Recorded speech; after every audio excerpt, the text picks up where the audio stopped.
Hello! Hi.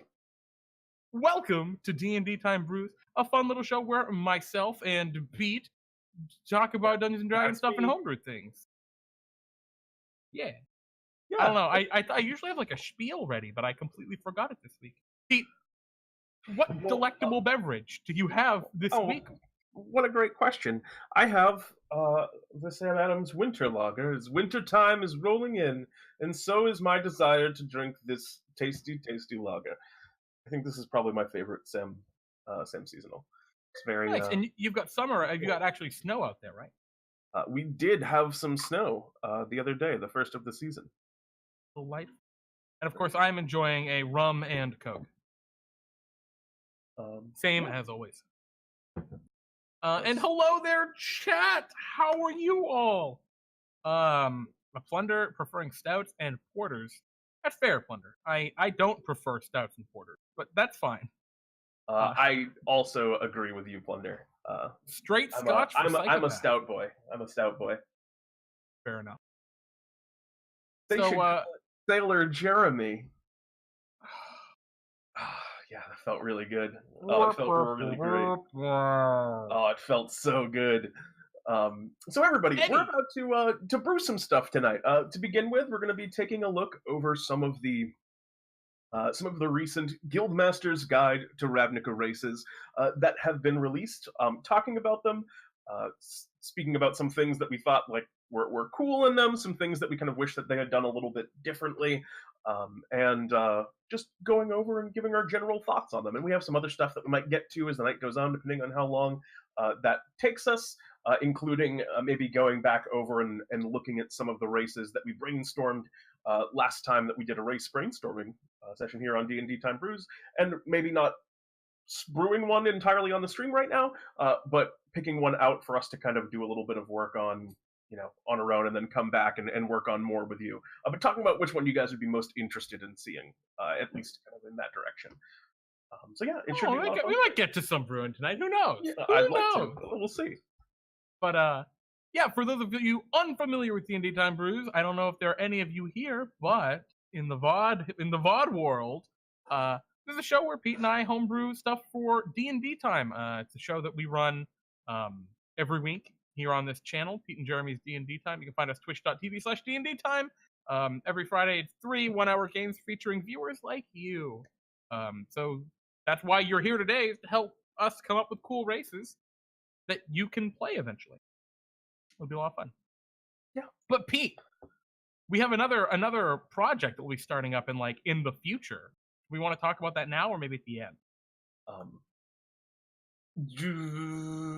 We'll talk about it at the end. Talk about it at the end, because I'm not sure which. Because there's several projects. So I'm not sure which one you're referring to. The Monster Manual project. Oh yes. Talk about it now, Jeremy. Take it away. Yeah. So one of the things that we've been thinking about doing, and let us know, Masterlay chats, all of you guys in the chat, what you think. But I've seen this a couple of times of different people that have gone through the Monster Manual and taken vaguely human-ish races, races with arms and legs and a head and a torso of some kind. Maybe they have multiple arms, but they've gone through and they've made cool race options, playable race options for those things, like a playable Mind Flayer, for example. Yeah, that'd be a cool one. Yeah, but probably not like a playable Coatl or a playable dragon. Probably not. Like, you can't be an aboleth. We're not going to have player races for aboleths because they just don't make sense. But I think it might be cool. That's something we've been thinking about doing, going through and making some cool races based on things in the Monster Manual.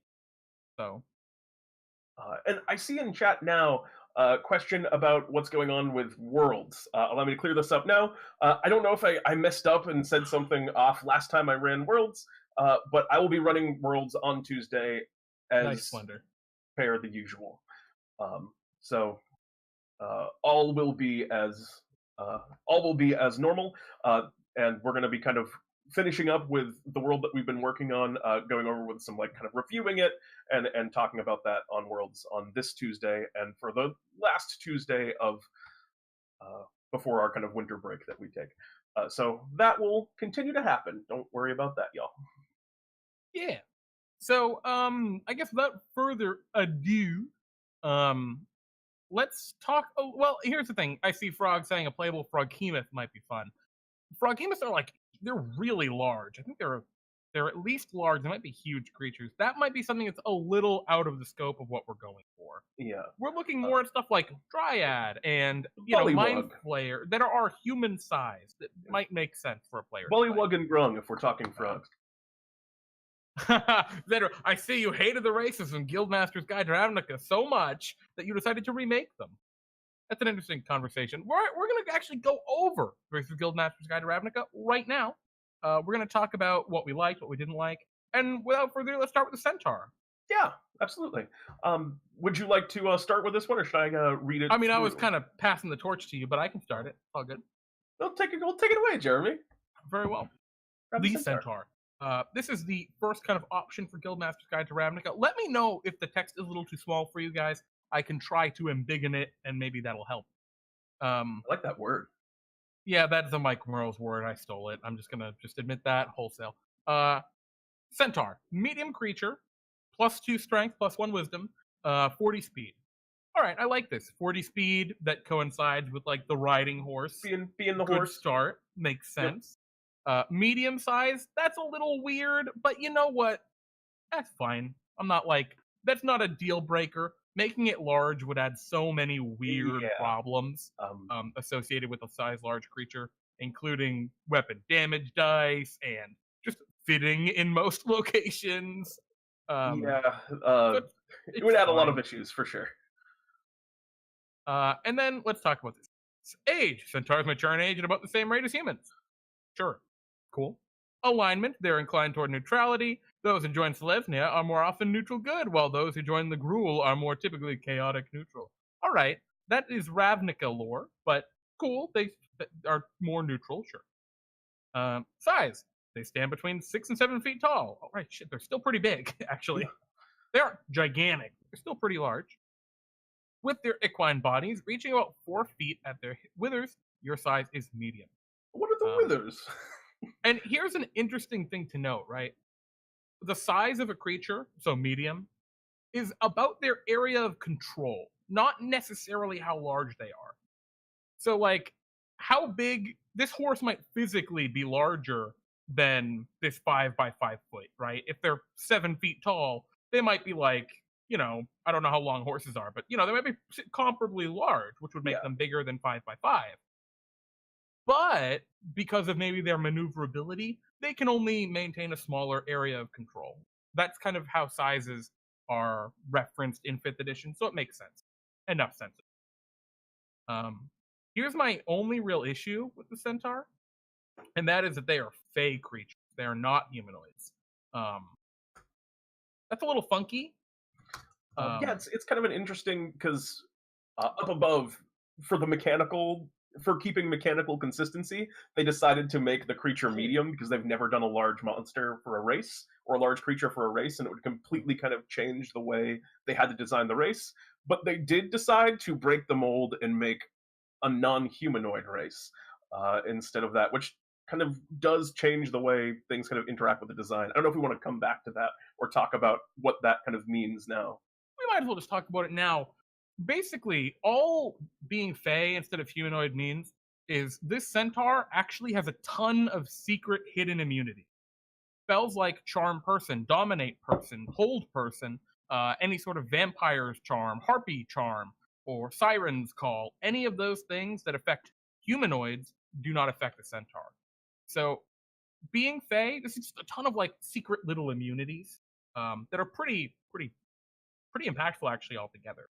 Yeah, And I think Person's probably the biggest of them, but a lot of yeah, I mean, Hold Person is by far the most impact. Well, the Vampire Charm's pretty big too, actually. Yeah, well, that one's more like campaign specific, but like usually there's something that can cast Hold Person that you're going to run into. Yeah, the very typical spell for even crazy like Kuatoa Archpriest, I think, has Hold Person. Yeah, crazy spellcast. They get a cool charge move, which is when they move 30 feet and they attack with their melee weapon. As a bonus action, they can attack with their hooves. The hooves do a little bit of damage. It's a D4, and it's cool. Yeah. Basically, they just got a cool unarmed strike. They can kick people with their hooves. Um, Neat. That's a nice little bonus. It's not a huge amount of damage, a D4 plus your strength modifier, but it's better than 2-up and fighting. You can only use it like once because then you got to charge again. But Yeah. fine. Um, Cool. I see we got Maddie Morgs and Diadems joining us too. Oh, hello, guys. Well, Pete, this wouldn't help the Centaur Road because it's strength modifier, not finesse. Oh, you're right. Well, I was picturing not the bonus on the sneak attack, but the disengage action, so that they can like drive by hoof people. Psychopath, I love this comment in the chat. There's a lot of talk going on about the idea of the monster manual race options. Psychopath apparently has 90 plus race and sub race options in his outside game. Wow, that is a hell of a lot. That is a lot. Can I play a Lemure and rank up as I level up? Oh my god, that'd be great. That sounds like a class. Well, I don't know, man. I could see it like kind of in the way that like the Tiefling gets extra spells as they become more powerful. Maybe the Lemure becomes like a lesser bone devil, or not bone devil, like barbed devil kind of deal or something. Yeah. That'd be fun. I think that'd be rad. Moving on, equine build. You count as one size larger for carrying capacity. Cool. In addition, it's difficult for you to climb with your horse legs. Yeah, makes sense. Takes extra movement to climb. I like it. It's just a fun little flavor thing. I mean, it's bad, like it's a nerf. Yeah, but you're also faster, you know. So yeah, so I think this is just really cool. I like it. And then of course, you get proficiency in a skill, animal handling, medicine, nature, or survival, which are all good. Hello, V Bunny. Jeez, everyone's starting to show up. Exciting. And yeah, that's interesting. I don't necessarily like that. Wasn't something I would necessarily think of for a centaur is having that particular proficiency. I don't know if that's something that is kind of native to the Ravnica lore. The reason why they did that. I don't know. I mean, I think anything that like, because the point, actually, it's a little weird actually, because I'm the opposite. I think for the more Forgotten Realm centaur, where they live in kind of tribes and travel around in the jungle or the forest and wilderness, I think like nature and survival make more sense. Nature and survival for sure. Definitely not animal handling and medicine. Don't feel right to me. Nature in particular. Maybe. I don't know. Yeah, I guess you're right on that one. Medicine is definitely funky. But yeah, I'm wondering if that's maybe just a Selesnya conclave thing. Maybe. In the context of Ravnica lore, these are placed in the Selesnya conclave, which I don't know a ton about that lore, and I don't think we're going to talk too much about the lore, except for as to explain why they've made some choices. And then they get two languages, Common and Sylvan. Yeah. So I guess the basic not turnaround, but wrap up for this race option. It's cool. I mean, there's really no major issue with it. The fact that it's Fey does give it a lot of kind of hidden bonuses. Just a little bit stronger than it looks. But it also doesn't have any other big singular feature, right, that stands out. Yep. Right? It doesn't have like fire resistance like a tiefling or poison immunity like you on TV. Yeah. Yeah, exactly. It doesn't have anything that it does have immunities through that, condition immunity. Yeah.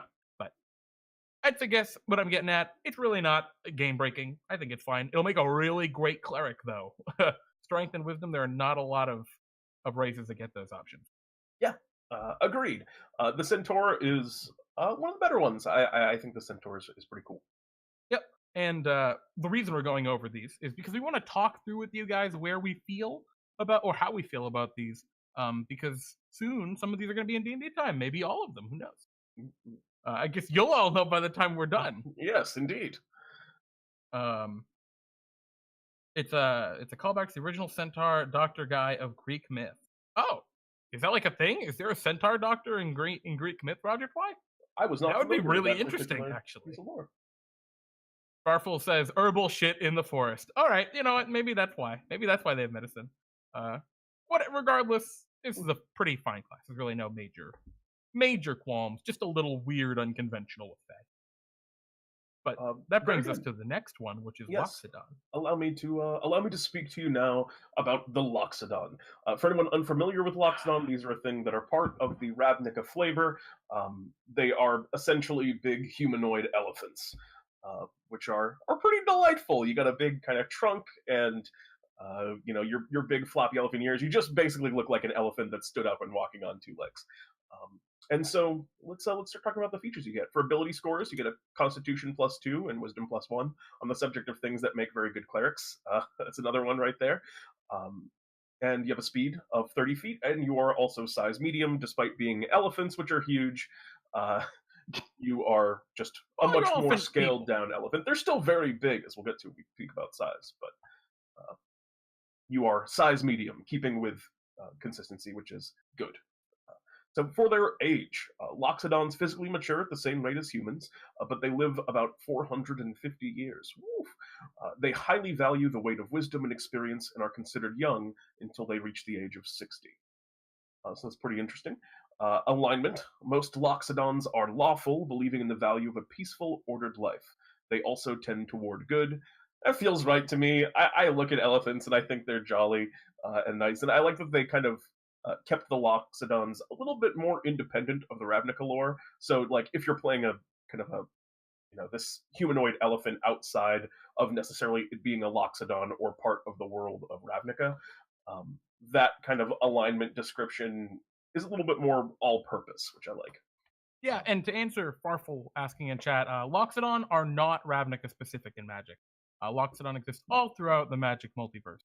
And I could Nice. see Loxodons in pretty much any setting. I mean, they're just big old elephant people. I don't think there's anything that makes them just, Magic specific. Yes, There's a good picture of a Loxodon. Wow, he's an elephant man. I do love big elephant people. And then for their size, Loxodons stand between 7 and 8 feet tall. So even though they're medium, they are still massive, and they weigh between 300 and 400 pounds, despite their size being medium. Very, very big, very, very big boys. And naturally, as such, they have powerful build for their first feature. They count as one size larger when determining their carrying capacity and the weight they can push, drag, or lift. This is a pretty standard feature, not too much to talk about there. Makes sense for how big they are. Next, they have Loxodon Serenity. They have advantage on saving throws against being charmed or frightened. That's pretty good. That's very good. The comparable features would be, the Halfling feature Brave, which gives them advantage on against frightens. But this, doubles and also kind of affects charms. It's cool. Yep. Not too much to say about it other than that. It's good. Natural armor. They have thick, leathery skin. When they aren't wearing armor, their AC is 12 plus their Constitution modifier. Um, you can use natural armor to determine your AC if the armor you wear would leave you with a lower AC. A shield's benefits apply as normal while you use your natural armor. This ability is a little bit different than most iterations of natural armor I've seen because they scale the AC off of the Constitution modifier rather than basically all the other natural armors that exist, which are the flat Yep. AC plus the Dexterity modifier. It's a break-in convention, one that doesn't have too much impact. It makes it a little bit easier to use the natural armor if you're going for a more Constitution heavy build. Saying like you're going like a cleric and you plan on minning your dex stat, you'll get a little bit more benefit out of the natural armor.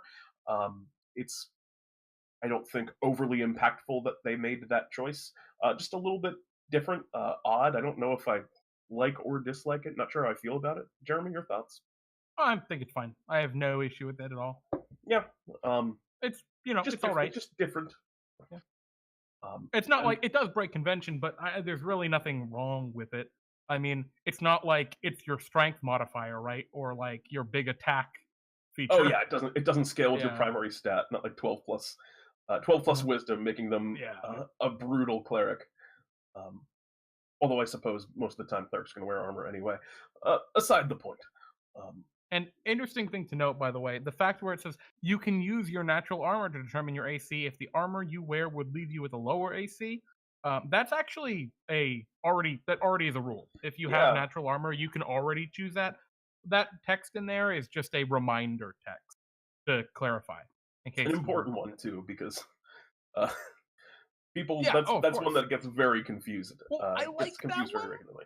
I like it because the idea is you can still wear if you want your character to have armor because aesthetically that fits for you. Mhm. Cool, that's great.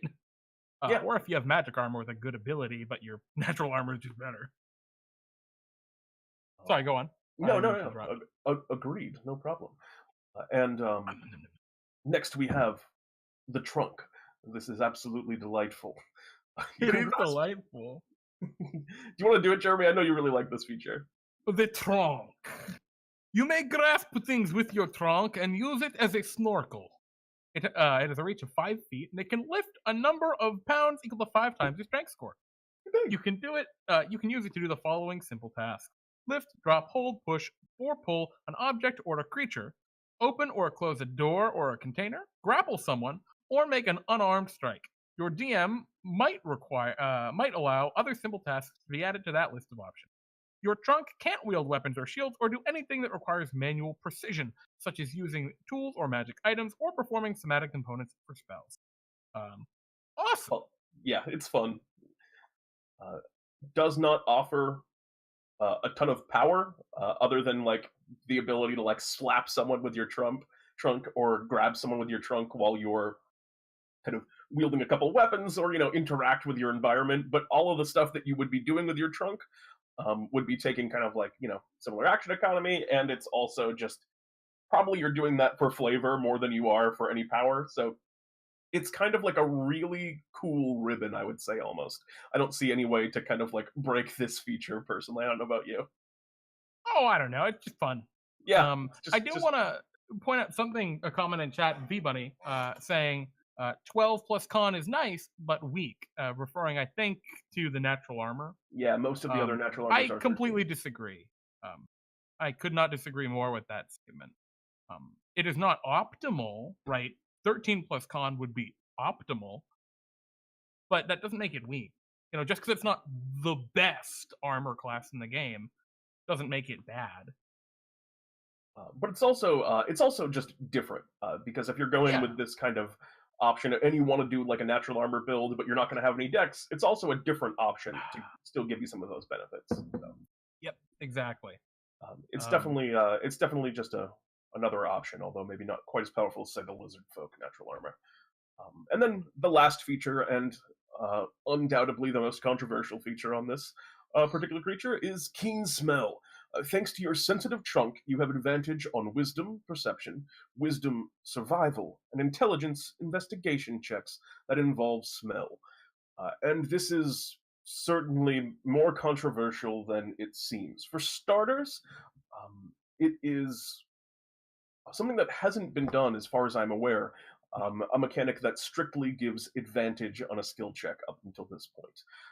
And that is for good reason, because that's extremely impactful. Generally, the kind of standard practice is to give a proficiency. So, what you would normally expect here is you gain proficiency in maybe these 3 skills, or maybe just perception, because 3 of them is also quite a bit. But advantage in the way kind of gaining bonuses to hit works, it ends up being very, very powerful to have advantage on every single check, and that is where the second and more kind of significant issue with this ability comes into play. It's that thanks to your sensitive trunk, you have advantage on these checks that involve smell, which is a very sort of vague RP minded mechanic that will be used by a lot of people to kind of justify situations that don't necessarily involve smell. And what it's going to end up amounting to is, players that have this feature are going to want to use it naturally. It makes sense. And will oftentimes just kind of claim that, oh yeah, smell works in this particular scenario. I should have advantage on this perception check. And that'll be something that they will probably end up battling their DM on at every turn. Yeah, the issue with this specific feature isn't its power, because the number of checks that you can use that you can use smell to accomplish, there really aren't a lot, right? There are Yeah, and not a lot of it's all a circumstances question of where like interpretation. you can reasonably use this feature. But what this is going to end up doing is going to cause a lot of combative discussion at the table where players will think and they'll argue that they can use their feature. And, what it comes down to is this feature isn't a problem. It's just a matter of players need to, accept if their DM rules something. If their DM says, no, you can't use your trunk to smell out a guy in a crowd, you can't. That's just how the game works. Um, I'm not happy that this feature exists as it does. I think it is a very, very weird decision to start doing this, but whatever. Um, Uh, Ravnica. I would have preferred, uh, honestly, I would have preferred if it was just like you have advantage on wisdom perception checks without the involved smell, which would have been significantly, no, I don't even want to say significantly more powerful. It would have been roughly as powerful, but a lot more clear about how it worked. Um, and that would have been, the Loxodon kind of core feature, and maybe pull back some of the features elsewhere. That's kind of the direction I would go if I wanted to make it work while keeping the keen smell. The direction I would actually probably rather go is Proficiency in perception. Like, yeah, very proficiency easy. in that skill, and then maybe I think if it had just proficiency in perception, this race would need maybe another ribbon or maybe just like another little something to bump it up, because I think it I would don't be know. a little on the weak It's side. got a lot of stuff. It wouldn't be It's also got good it wouldn't stats. be overly powerful, that's for certain. Um, and I think it would still see a lot of play, even if it was just the proficiency in perception. And I don't even think it's overtuned with the advantage. It's in a kind of a funky spot. That's definitely the only real issue with the Loxodon is that keen smell. I agree. And again, the main issue with it is just like this is going to cause contention at the table. There's no getting around it. This will at some point come up as a contentious issue where a player will think they can use it and a DM will say no, and there will be a debate about it. And nothing is more disruptive to play than that. So, or very little is more disruptive to play. Moving on though, so we don't sit on Loxodon forever. To the Minotaur. The Minotaur! Minotaur. Next race here in Ravnica. This is the one that I think has the absolute least issues of all the races in Ravnica. This one's pretty good. +2 strength, +1 constitution. Pretty standard. Make a great barbarian, a great fighter, even a pretty good cleric, stuff like that, or paladin. It'll be fine. Minotaurs enter adulthood by age 17 and can live up to 150 years. Nice. Alignment. Most Minotaurs join the Boros Legion lean toward most Minotaurs who join the Boros Legion lean toward lawful alignment, while those associated with the cult of Rakdos or the Gruul clans tend toward chaotic alignment. Sure, whatever. Yeah. Size. Minotaurs average over 6 feet in height and have stocky builds. Your size is medium. Fine. Horns. Your horns are natural melee weapons which you can use to make unarmed strikes. If you hit with them, they deal piercing damage equal to 1d6 plus your strength modifier instead of bludgeoning damage normal for an unarmed strike. Great. They're pretty decent unarmed weapons. I mean, a d6 ain't anything to, shake a stick at. It isn't optimal, but you always have it. And you don't need a hand free to use it, which is important to note. Especially if you are going the cleric round and want to use a shield. Shield in one hand, somatic components in other hand, horns to stab. So you have all three. It definitely makes you. It does a good job of making you feel like the Minotaur with that move, like really getting to take advantage of the horns. Goring Rush. Immediately after you use a dash action on your turn and move at least 20 feet, you can make one melee attack with your horns as a bonus action. All right, this is okay. It's especially good, like I mentioned before, if you're playing like the Minotaur Cleric, where you only get one attack anyway. So this is just as good as using your attack action, except you get to move again. Less good on some of the other options, but still, like, it's not bad at all. An extra attack after the dash helps to mitigate the relative weakness of the dash action in the game as it is. And then Hammering Horns, their most powerful feature. Immediately after you hit a creature with... that's it. That's all I have to say. Go ahead. Just agreeing with you. Immediately after you hit a creature with a melee attack as part of the attack action on your turn, you can use a bonus action to attempt to shove that creature with your horn. It must be must be no more than one size larger than you and within 5 feet of you. Unless it succeeds on a strength saving throw against a DC equal to 8, plus your proficiency bonus, plus your strength modifier, you push it up to 10 feet away. This is a super powerful ability. The ability to do this every turn as a bonus action is really big. Normally, shoving a creature takes your action, right? It's one of your attacks at the very least. The ability to just do this as a bonus action is really good. Um, so hammering horns, I think, is kind of the big power feature of the Minotaur. You're just throwing your weight around, throwing your strength around, and I think it's really fitting for Minotaur too. And then, of course, imposing presence. You gain proficiency in your choice of intimidation or persuasion. I don't think persuasion makes a ton of sense personally, but you know what? Maybe you're a very gentle Minotaur. I don't know. I was thinking it might be a Ravnica thing when I read that. It's the only reason I could think for persuasion for a Minotaur, because certainly in kind of the Forgotten Realms and most of the official lands of D&D, Minotaurs are, they are working under Baphomet as a rule, and are definitely not persuasive. They're definitely the intimidation type. And on the subject of this, if I was going to build a Minotaur, I wouldn't want to build one for Ravnica, and I would give them Labyrinthine Recall. But that's not necessarily a thing in the worlds of Magic, so they didn't put that feature on here because it's flavored for that game. But I would want to see a Minotaur with the Labyrinthine Recall feature because it's a ribbon and it's so iconic to Minotaurs in D&D worlds. It's really cool too. But yeah. I see why. I mean, it's one of those abilities that could cause contention with the DM, between a DM and a player over like what exactly they can recall. So I understand why it's not here, and yeah, whatever. And I think part of the reason I think the Minotaur is in such good shape is because this was Unearthed Arcana for a while, I believe. Yes. Yeah, this went through a whole round of iteration to Unearthed Arcana, which I imagine they got quite a bit of good feedback for. So. Awesome. There is a goblin in Guildmaster's Guide to Ravnica. It is the same goblin from Volo's Guide to Monsters, which is fine. Yes. There's no issues with it. Great. The goblin is still the goblin. It's all good. So we move to our next and what is to me the most contentious race in Ravnica. Don't you worry about that. Hybrid. The Cynic Hybrid. Me to begin. Go ahead. Pete, please take it away. All right, the Cynic Hybrid. As you can see by looking at the screen in this race, there's a lot to it. This is the Cynic Hybrid.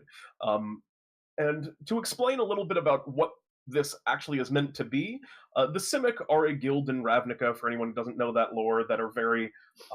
they're very sort of mad scientisty, so this is kind of trying to embody the flavor of individuals that have experimented on themselves or been experimented on to kind of gain these new animal alterations to their forms, and have become kind of, monsters, like part monster to a degree. So that's what the Cynic Hybrid is. So for ability scores, you get +2 to Constitution, and then +1 to any of your choice. This is probably...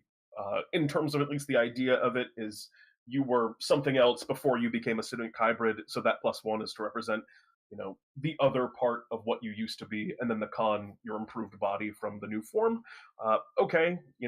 It's definitely good when you get that option. It's definitely more powerful to be able to pick and optimize it to your class, and, +2 to con is a very all-purpose skill, so right off the bat, the Cynic Hybrid is going to be, kind of can do whatever it is that you end up wanting them to do. Literally anything.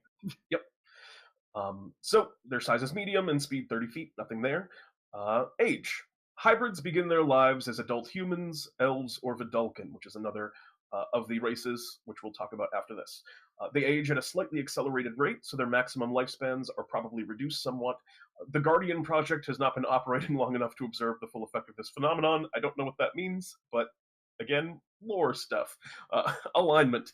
Most hybrids share the generally neutral outlook of the Cynic Combine. They're more interested in scientific research and the standing of their guild than in moral or ethical questions. Those who leave the Combine, however, often do so because their philosophical outlook and alignment are more in line with the different guilds. Right. All right, yeah, they tend towards neutral. They're a little bit kind of wild within neutral, but, they can be anything. Size. Your size is medium with the normal range of your humanoid base race, which is okay. Yeah, that all checks out. That all makes sense. For a second, I got thrown off by it, but yep, that all makes sense. Um, dark vision. Standard. It's just a regular old dark vision you can see in dim light within 60 feet of you as if it were bright light, and darkness as if it were dim light. Nothing too odd there. Languages, you can speak, read, and write Common, and your choice of Elvish or Vidalcan. Again, fine there. And then here's where things start to get wild. This is their kind of core 2 features that they get after here. Animal enhancement. Your body has been altered to incorporate certain animal characteristics. You choose 1 animal enhancement now and a second enhancement at 5th level. At 1st level, choose one of the following options. So the 3 options that you have at 1st level all relate to your mobility. The first is Manta Glide. You have ray-like fins that you can use as wings to slow your fall or allow you to glide. When you fall and are incapacitated, you can subtract up to 100 feet from the fall when calculating falling damage. You can move up to 2 feet horizontally for every 1 foot you descend. Next, Nimble Climber. You have a climbing speed equal to your walking speed. Pretty straightforward there. And then underwater adaptation. You can breathe air and water, and you have a swimming speed equal to your walking speed. Not too much there. The Manta Glide ability is a little bit complicated. Very complicated. I think it's a fairly understandable in terms of like having to do movement math, which is one of the more unwieldy things in D&D in general, trying to like really calculate out precise movement. I think this does an okay job of emulating the glide, even though it would be nice if it was even simpler somehow. But the math of 2 feet horizontally for every 1 foot down, that's very easy to kind of factor out in your head. You can go double the distance that you're falling horizontally. That's fine. And then the other ones, they're all fine. All of these I think are relatively comparable in terms of their effectiveness. Do you have any thoughts on the movement abilities, Jeremy? No, Manta Glide is very complicated, but there's no real way around it. The problem I have with Manta Glide, and well, really with all of these features are things you find on magic items. So it's kind of weird that they're just kind of baked into the race as like a build your own, because that's what this is. This is a build your own race. Yes. The Simic hybrid. And that is what it is lore wise, and yeah, that's what it's supposed to be. The build your own race. So it's a little funky, but it's all right. I don't have any issue with any of these. Yeah, and that is where we'll come back to the. I kind of have I don't like the idea of a build your own race at all, but we'll come back to that after we've gone through all of the stuff here. Next, we're gonna move into honestly, you know what? I'm gonna skip grappling appendage and I'm gonna go to Carapace first. Carapace. Your skin in places is covered by a thick shell. You gain how about that? There's no end there. You gain a +1 bonus to AC when you're not wearing heavy armor. This is very good, and I dislike the flat bonus to AC. I think this should have been another version of natural armor if they wanted to go this direction. As a general rule, floating bonuses, which is what this is called, a general bonus, are things they don't do in 5th edition Dungeons & Dragons. They just pretty much don't exist. There are very few examples of them, and where they exist, they're incredibly powerful. Shield of Faith spell being kind of the premier example. The shield itself. Putting this on a race is really weird. I don't... It allows it's a min-maxer's wet dream. Yeah, it allows you to kind of just start stacking all these bonuses. You're like, oh, well, I got my defense fighting style, and I got my shield, and I got my Carapace for my Simic hybrid feature, and I'm wearing the optimal medium armor. Yeah, and you start to really just start stacking all of these bonuses until it becomes ridiculous. So Carapace, in my opinion, the very obvious thing it should have been was just a natural armor instead of this weird +1 bonus. And I'm going to cut you off there because I disagree. I don't think this class needed this race needed any of the level 5 bonuses. I think it would have been perfectly fine with just like one little thing added on rather than 3 big powerful options. Yeah. I don't know. I think like in terms of power level, a natural armor I think would have fit naturally on here. I don't see natural armor personally as Yeah. being all that significant of a boon. You Well, know, that's better on exactly what I mean, casters. right? Something like a natural armor being added, I Yeah, think would have just been all they really needed instead of a further level 5 thing. A little yeah. funky. Next, there is because we're going to come back to grappling appendage. We're going to talk about acid spit. Actually, do kind of like this ability. As an action, you can spray acid from glands in your mouth, targeting one creature or object you can see within 30 feet of you. The target takes 2d10 acid damage unless it succeeds on a dexterity saving throw against a DC equal to 8 plus your constitution modifier plus your proficiency bonus. This damage increases by 1d10 when you reach 11th, 17th level, 3d10, 4d10 respectively. You can use this trait a number of times equal to your constitution modifier at minimum of once, and you regain all expended uses of it when you finish a long rest. It is a single target version of sort of a dragonborn fire breath, but with the caveat that you can reuse it equal to your constitution modifier, and they have a constitution bonus. I just kind of would have liked it if that was the mechanic. The reuse equal to your constitution modifier mechanic was something that the dragonborn had. Um, but this is fine, and with the in combined with the other stuff, you know I think it's all very reasonable. It's 1d10, which is more powerful than the most comparable thing, which again is the dragonborn breath weapon, but it's single target as opposed to the AoE of that, so that that sort of checks out. Any thoughts on acid spit, Jeremy? Acid Spit is great. I think this is actually one of the best design features here. Yeah, I think this is a great I agree. spiritual successor to like a dragon's fire breath, like you mentioned, um, or it not necessarily fire breath. To get the point. I think this is pretty good. I like. Yeah, and then Faith of Jericho. Acid Spit is perfect for those rapper bards. Reskin it, and your raps are so fucking good they literally burn your opponents. you spit fire acid. Very, very excellent. It's pretty good. Grappling appendage. So let's get into the nitty gritty now on grappling appendage. Let's go. Before we even get into the nitty gritty of grappling appendage, if you need this much text to explain your feature, Yeah. holy shit, you should have reconsidered your feature, Wizards of the Coast. On a race in particularly, like Yeah. class feature. Okay, Druid Wild Shape is like a page because it's a very complicated ability, but races are not meant to be like this usually. You want me to dive into it, or do you? I'll read it. And then we'll Have at it. we'll Pete. start.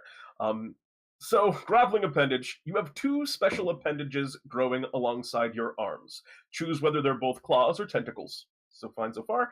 As an action, you can use one of them to try and grapple a creature. Each one is also a natural weapon, which you can use to make an unarmed strike. If you hit with it, the target takes bludgeoning damage equal to 1d6 plus strength modifier, instead of the bludgeoning damage normal for an unarmed strike. Immediately after hitting, you can try to grapple the target as a bonus action. These appendages can't precisely manipulate anything and can't wield weapons, magic items, or other specialized equipment. Alright, so odds are somewhere in there you forgot what was happening and you couldn't really hold on to anything anymore because there's just so many words, and some of them actually start to feel repetitive. Like using an action, you can try to grapple a creature, but then later on, they also talk about grappling mechanics as a bonus action, which is Yeah. it's So it's a little bit funky. there's a lot of rules minutia in here that requires you to read this paragraph sentence by sentence very particularly. The first really important one, as an action, you can use them to try and grapple a creature. This just means that you can grapple using these claws, or Yes. whatever they are. The next phrase, each one is a natural weapon, which you can use to make an unarmed strike. Okay. That means if you are using your attack action, you can use these weapons to make unarmed strikes. If you're a monk, you can use these in place of your unarmed strikes. If Mhm. you're just a random person, you can use these in place of your or you can attack with them as an unarmed strike. The next sentence, if you hit with it. That means if you hit with one of your one unarmed strikes. It just seems like So if you're a monk and you have a bunch of unarmed phrasing. strikes, or if you're any class and you have extra attack and you're making unarmed strikes with your extra attacks, if you hit with one of them, The target takes bludgeoning damage, and then immediately after you hit, you can try and grapple as a bonus action.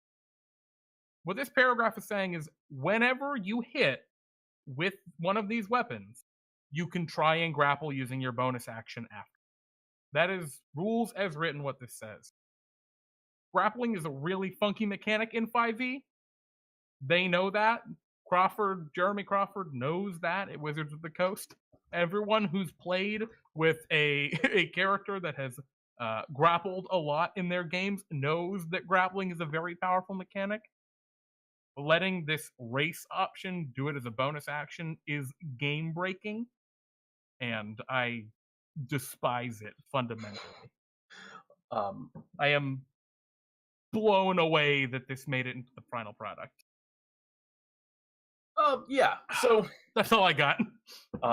I think it's slightly mitigated by the fact that it does require the hit, and that you have to, as it moves on, it scales a little bit less poorly because, you had grappling options at higher levels anywhere where you could, grapple as one of your attacks if you have multiple attacks and things along those lines. But yeah, it's way too powerful. I don't like this. I don't like this at all. It's and my issue isn't even like the power level of it, because there have been things that have been too powerful for a race, in my opinion. A great example is the Yuan-Ti Pure Blood, which has poison immunity, and it's just magic advantage against magic resistance. Right? Incredible. Yeah, and magic resistance. Incredibly powerful. Unbelievably powerful. And, this is in line with that kind of power level, but it's also in line in a way that's really confusing, and it is kind of awkwardly worded, and I don't know, I had to read through this feature maybe 3 times to really understand exactly how it worked. And Card Pocket's showing another one in chat, like a fly speed in the Aarakocra. That's overpowered. There have been overpowered things in the game. This is overpowered, complicated, and extremely contentious. How does this work? How is it supposed to work? Pete's been DMing for a long time now. We've been DMing every week on this stream for over a year. Forget about all of our other experience. We've been doing this for a long time. We're very familiar with 5e, and it took us several reads to fully understand this. Yeah. This is bullshit.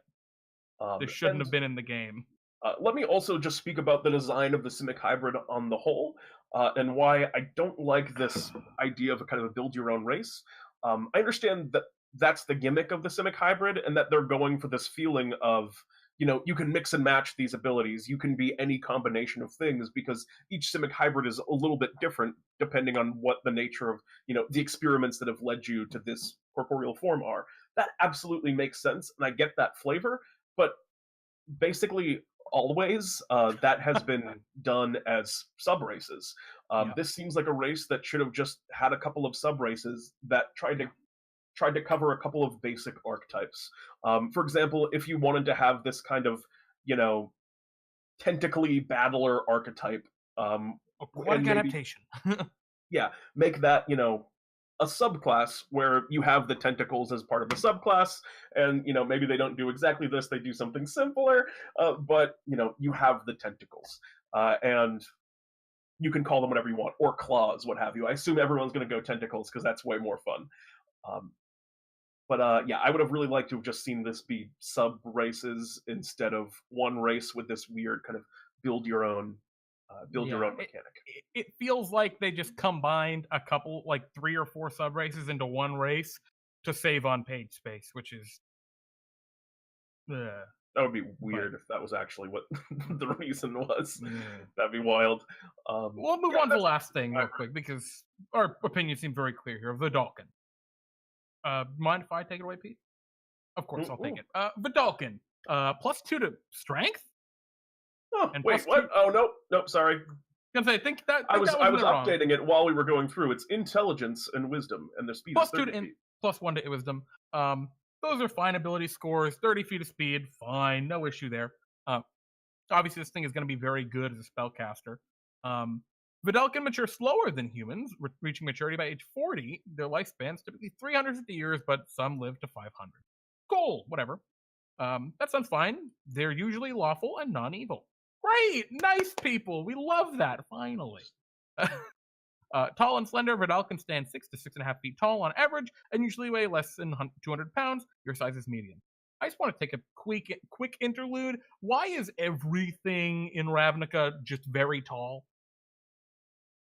Can there be any like normal sized races in Ravnica? I think there are humans and elves and stuff. Yeah, but like all of the special cases they brought up are like they're very tall. They're very tall. They're very tall. Oh, Jeremy, the Simic hybrids, medium and regular. You like those, right? Moving on, Vidalcan Dispassion. You have advantage on all intelligence, wisdom, and charisma saving throws. Very good. It's good. I mean, there's no issue with it. We see a very similar feature on gnomes with, I believe it's called Gnome Cunning. Yes. But Gnome Cunning is only against magical effects. For some reason, they felt it worthwhile to just say Vidalcan are good against everything, including like dragon fear effects. I've come around on this feature. Yeah, I have no problem with it. It's just you're making it better for the sake of making it better. No, well, I've come around on it from a flavor standpoint, because I'm picturing now, like, that I've really thought about it, they're trying to go for this sort of,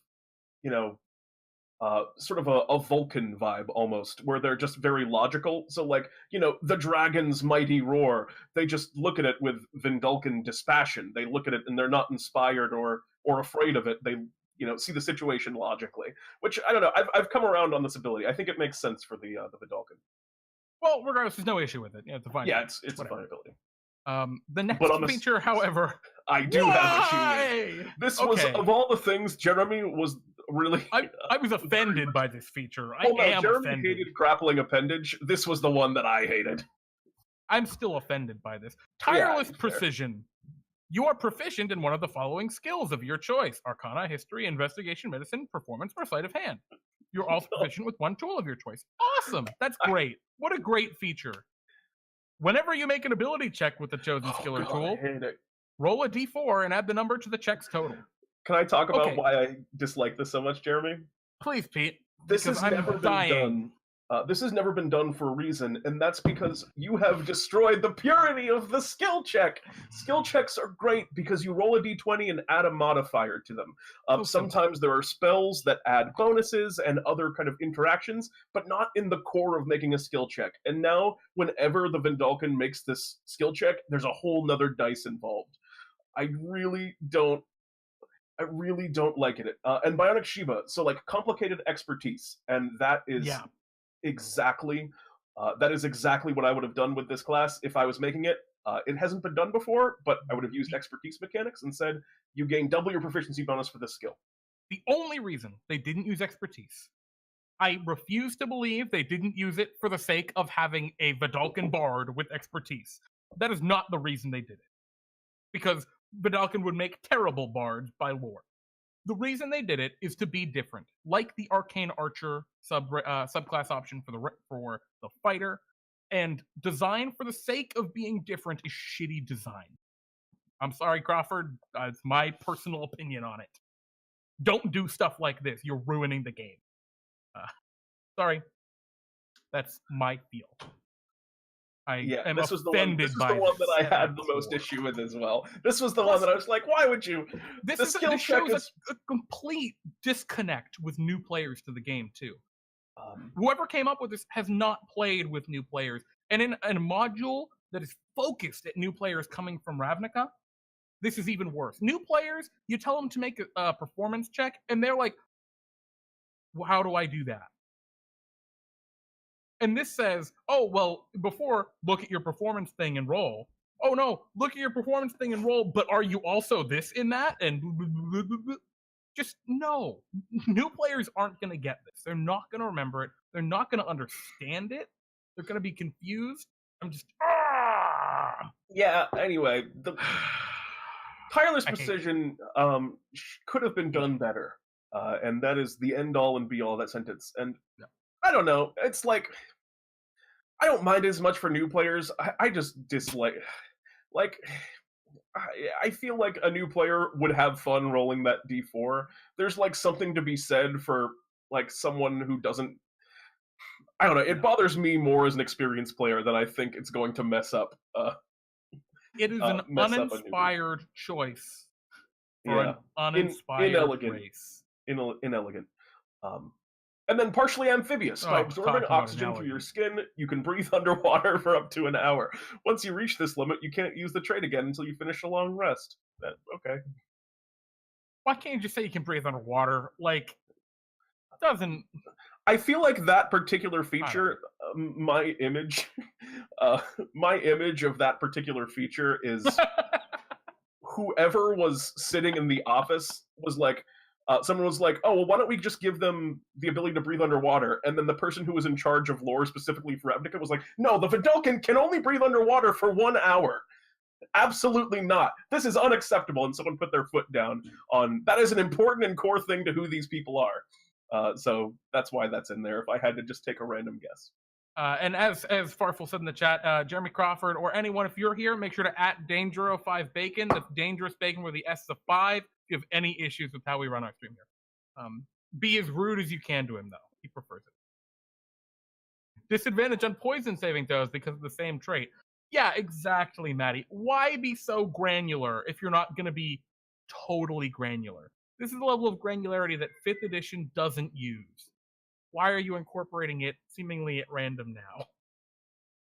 And those are all the races. However, let's take a step back and our overview, our summary of Ravnica's races. And Pete, can I start this off if you don't mind? Yeah, go ahead, take it away. My overview of Ravnica's races can be summarized as contentious.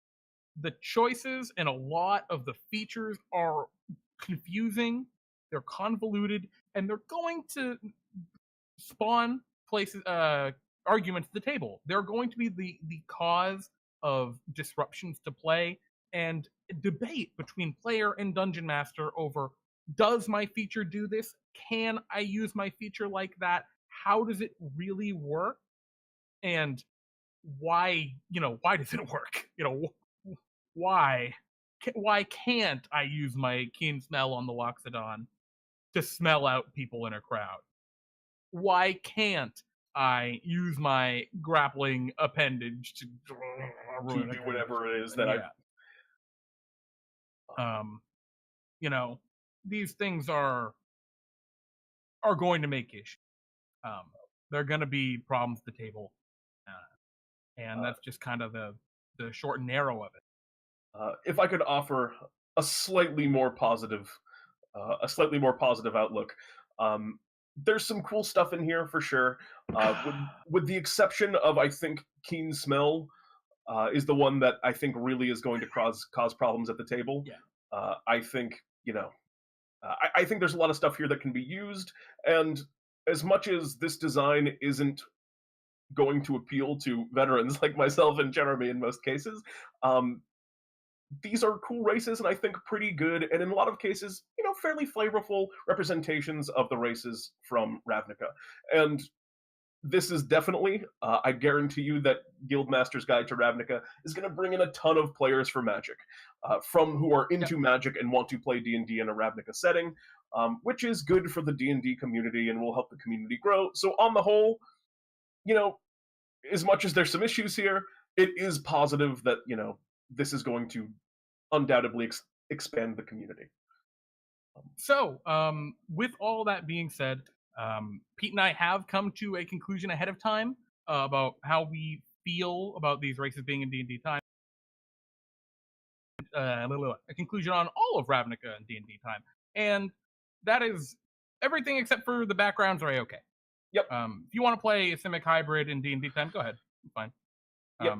The context of how we run our games, you're not going to break anything. It'll be fine.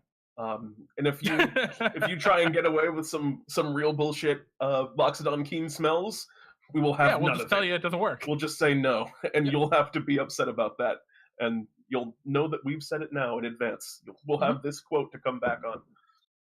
Yep.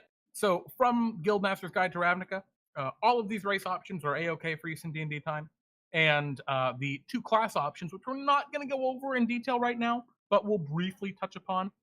Order Domain Cleric, totally fine. There are no substantial issues with that. You can run that in DnDTime. It's all good. Spores Druid, my personal feel, and I'll probably have another one of these days when I do a Jeremy and Jeremy's D&D Just time gonna talk casual about Spores stream, Druid. I will rip into Spores Druid. But in the context of D&D time, it's fine. There really is no issue with it in D&D time. If anything, it's probably a little strong for the first 4 levels. So, yeah. Yeah. That's, I think, the basic gist of where we're coming from, right? So For so spores yeah, and... get out there and make all of your I don't know, make all of your Simic hybrid AC Whoa. hogs. Important note, this was for Pete and Jeremy's D&D time. For Delves, don't give me any of this garbage. Don't you dare pull I'm coming a in with Simic only hybrid into only Delves. Simic hybrids from this point forward. Face of Jericho is asking no background from this book. There are backgrounds. We are not allowing them in D&D time because the race options in not the race, the backgrounds for Ravnica are very specific to the Ravnica setting. Yeah, I actually and have they not gotten the chance to look at the backgrounds yet. Convention. They give you like extra known spells based on your guild. Wait, really? Which they violate, they desecrate the sanctity of backgrounds. But that's because they're super setting specific. So, you know, yeah, they're not for D&D time, and we don't think that's a huge issue. 4 elephants next Delves. Oh boy, guys, we want to talk about the elephant in the room. Wait, which one? I'll be playing nice. Not bad, Jeremy. I'll be playing as a character named Dumbo. They are a Simic hybrid.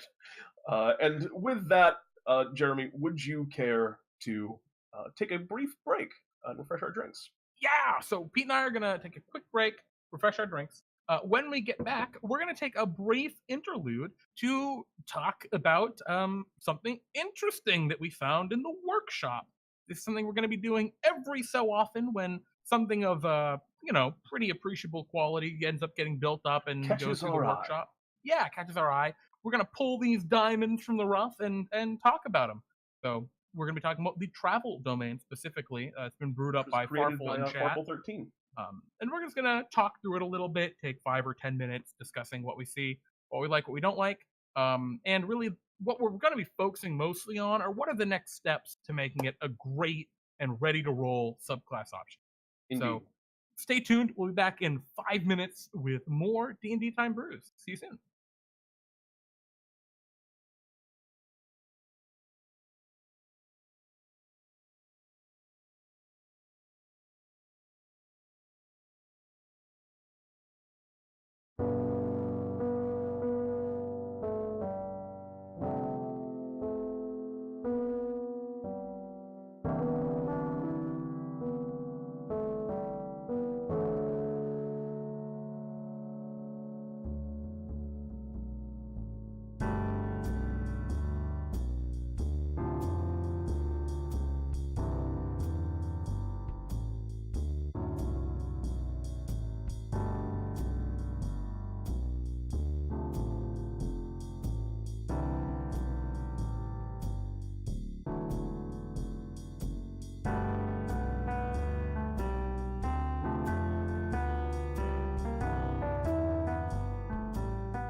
Welcome back, Hello, everybody. Welcome back to Pete and Jeremy's DnDTime Brews Brews. Spectacular. Pete and Jeremy's DnDTime Brews Spectacular, the title of our show that we've always called it. Every time, 100%. And now that we're back, as Jeremy mentioned before the break, we're going to be talking about Farfel. Is it Farfel 13 is the number? It is Farfel 13. Farfel 13 in chat. I couldn't remember the 1-3. And we're going to be talking about the travel domain that they posted in the workshop. And also, as Jeremy said, we're going to be doing this now from time to time when we see stuff in the workshop that's like pretty close to ready to go. And this is definitely on the border. So, Jeremy, would you like to take us away? But Card Pocket, Card Pocket, we have a subscription baby. Oh, well, thank you, Card Pocket. I'm very fat with your subscription baby. Thank you, Card Pocket. We appreciate your love. And thank you to Lance and Sheba for your lovely and very generous donation to bits. Thank you, guys. Thank you. Yeah, let's jump right into the travel domain. So, Lance, I slept through thing. I know it's that. All right, Lance. I also slept through thing. I know exactly how you feel from that sentence. You've conveyed your emotions very clearly. Well, it's the wink. The wink tongue out emoji perfectly conveys that feel. So let's talk about the travel domain. Yeah. So would you like me to read, or would you like to read? Well, I just want to talk a little bit about domains as a whole, and then if you want to jump in, that'd be great. So, cleric domain. Rather than in previous editions of D&D, where clerics would get their powers from specific deities necessarily, and you would pick maybe a deity that would represent your cleric. Instead, in 5e, you pick a general domain, and maybe there's a couple of clerics that would be represented by this domain, or a couple of deities. So maybe if you pick life, right? Maybe that's Paylor and some other good deity, Shantea and the Lathander, and a couple other like maybe good deities that would represent, life and rebirth, renewal, all the different concepts related around life. But in 5e, you just pick a domain, and then you can lore-wise pick whatever deity you want, but you aren't like tied to one. You aren't bound to one. So there were a couple of domains or concepts that aren't really in the game yet. Beauty is one, and travel is one that I never really thought of before Farfel mentioned this to me some time ago. But it makes tons of sense, right? The Traveler is a deity in its own right in the Eberron setting, right? And the Traveler that's their whole shtick. Is they travel. I didn't know the Traveler was an established deity. I thought that was something that was unique to Laura's character in Critical Role. Nope, that's an actual shtick. That's an actual thing. Cool. It's really neat. So the travel domain makes so much sense. This is an iconic archetypal domain that doesn't exist in 5e yet. So this is a really, the Traveler is evil in Eberron, not the point. But anyway, I think this is a really cool domain. It's definitely a shtick that doesn't really exist currently. And yeah, I'm interested in checking it out and talking through it. So Pete, you want to start it off? Read the base description. Why don't I read this little kind of snippet of flavor here for defining what it means to be of the travel domain. The travel domain. People travel for many reasons. They travel to buy and sell, to adventure, to carry messages, to see new places, to run and hide, to escape. Some just travel for its own sake. The travel domain watches over all journeys, whether it be along a road, through a primeval forest, on the ocean, or in caves deep in the earth. Clerics of the travel domain tend to be wanderers and missionaries with walking stick in hand. They travel often, only stopping to help others. They seek odd jobs in the towns and villages they pass through before quickly moving on to the next. They make fast friends on the roads, always offering a place by their fire, a warm meal, or directions to any who cross their path. Clerics of the travel domain may wander, but they know their purpose. They know where their journey leads, for they know that not all who wander are lost. Very cool. Excellent way to tie that up. Yes, very cool. Nicely written, and does a very good job of, and that's what I really like to see in these little domain kind of blurbs that you see before them. it gives you the not just the idea of and kind of the description of what the class does, but it gives you the aesthetic and the feel of what it means to be a travel domain. And there's definitely this definitely kind of evokes the kind of romantic appeal of just kind of wandering around with not necessarily a destination, but traveling very intentionally, making friends in places. And this does a very good job of getting me excited to play something in this domain. Like Yeah. reading that gave me ideas for characters I would instantly want to play in this subclass. Yeah, I couldn't agree more. That is exactly the kind of thing you should be going for with that flavor text to evoke emotion, right, and feeling. And I think that does a really good job of it. So we jump on to kind of the first domain, the first thing of the domain, which is travel domain spells. As a cleric, you get a couple of domain spells. They are always prepared for you, and for each level of spell casting, you will gain more spells as you level up. And these are just spells that you just have. Generally speaking, they should reflect what your domain is. And so let's talk about these. First level, comprehend languages, purify food and drink. Make a ton of sense for a traveler. You need to understand different culture or languages in different cultures. Great. Really And great purify choices. food and drink. You're traveling on the road. Yeah, Yep. that makes perfect sense. Third, calm emotions and knock. Uh, Also, great spells. I almost see it in the opposite order. Knock is nothing bars your way, right? You can make your Mhm. way into wherever you go. There's nothing that will stop you. You can go through doors, you can go through wherever. And then calm emotions as a, well, guys, let's calm down. I just broke into your house. You know, I But think more it's so, fun. I think calm emotions is more along the lines of settling disputes and Yeah, kind of exactly. solving conflicts as you meet people on the road. Exactly, because not all cultures just are totally welcoming of outsiders. Yes, Um, Liamon's tiny hut, of course, great for traveling. Water breathing, awesome addition. expands the Makes sense. You want range to of travel. places that you can get to. Yep. Freedom of movement. This is the one that verbally makes a ton of sense. Yes, Um, but mechanically, okay, yeah, there's a it makes, justification for it, preventing yeah, you from being held fine. down. Yeah, But this is one that at least just by the name of the spell is almost a shoe in. yeah. And then Mordenkainen's Faithful Hound, Oh, a that's a great very pick. underused spell, and I love it as the companion for a traveler. That's just super rad. Uh, Travel Cleric Burglar is a very fun idea. I know it is. That was the thing that I was inspired to play. And then, of course, last, Commune with Nature and Pass Wall. Again, Pass Wall, nothing will stop your travel. You will go where you need to go, and that is wherever your path takes. And then, if Commune with Nature, just you learn a little bit of where you are. Makes sense. Yeah, all makes sense. No issues anywhere on the domain spells. None of Yep. them are combat oriented. No, literally, I mean, freedom of movement is, but none of the other ones really are. Very well flavored spells for sure. But super good. Oh yeah, and Passwall is another very underused. Souvenirs from around the world by Nakshima says, "Oh my god, that's perfect.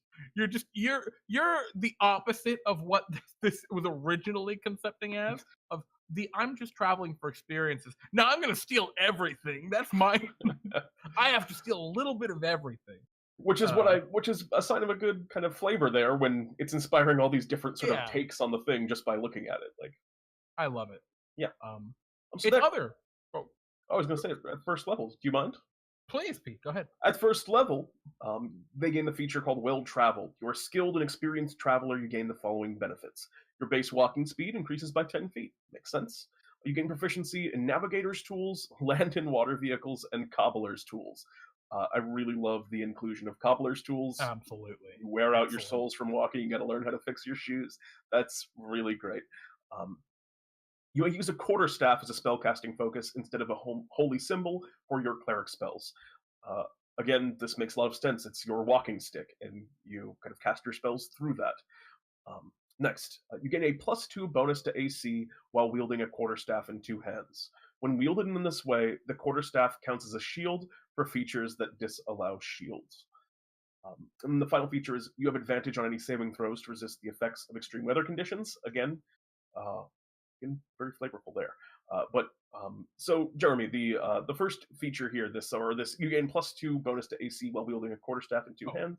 When wielded in this way, the quarterstaff counts as shield for features that disallow shields. I guess Farfel, you can also clarify, but I'm not entirely sure what it means by the statement. Well, when wielded in this yeah. way, So yeah. that is specifically for how this domain would interact with multi-classing.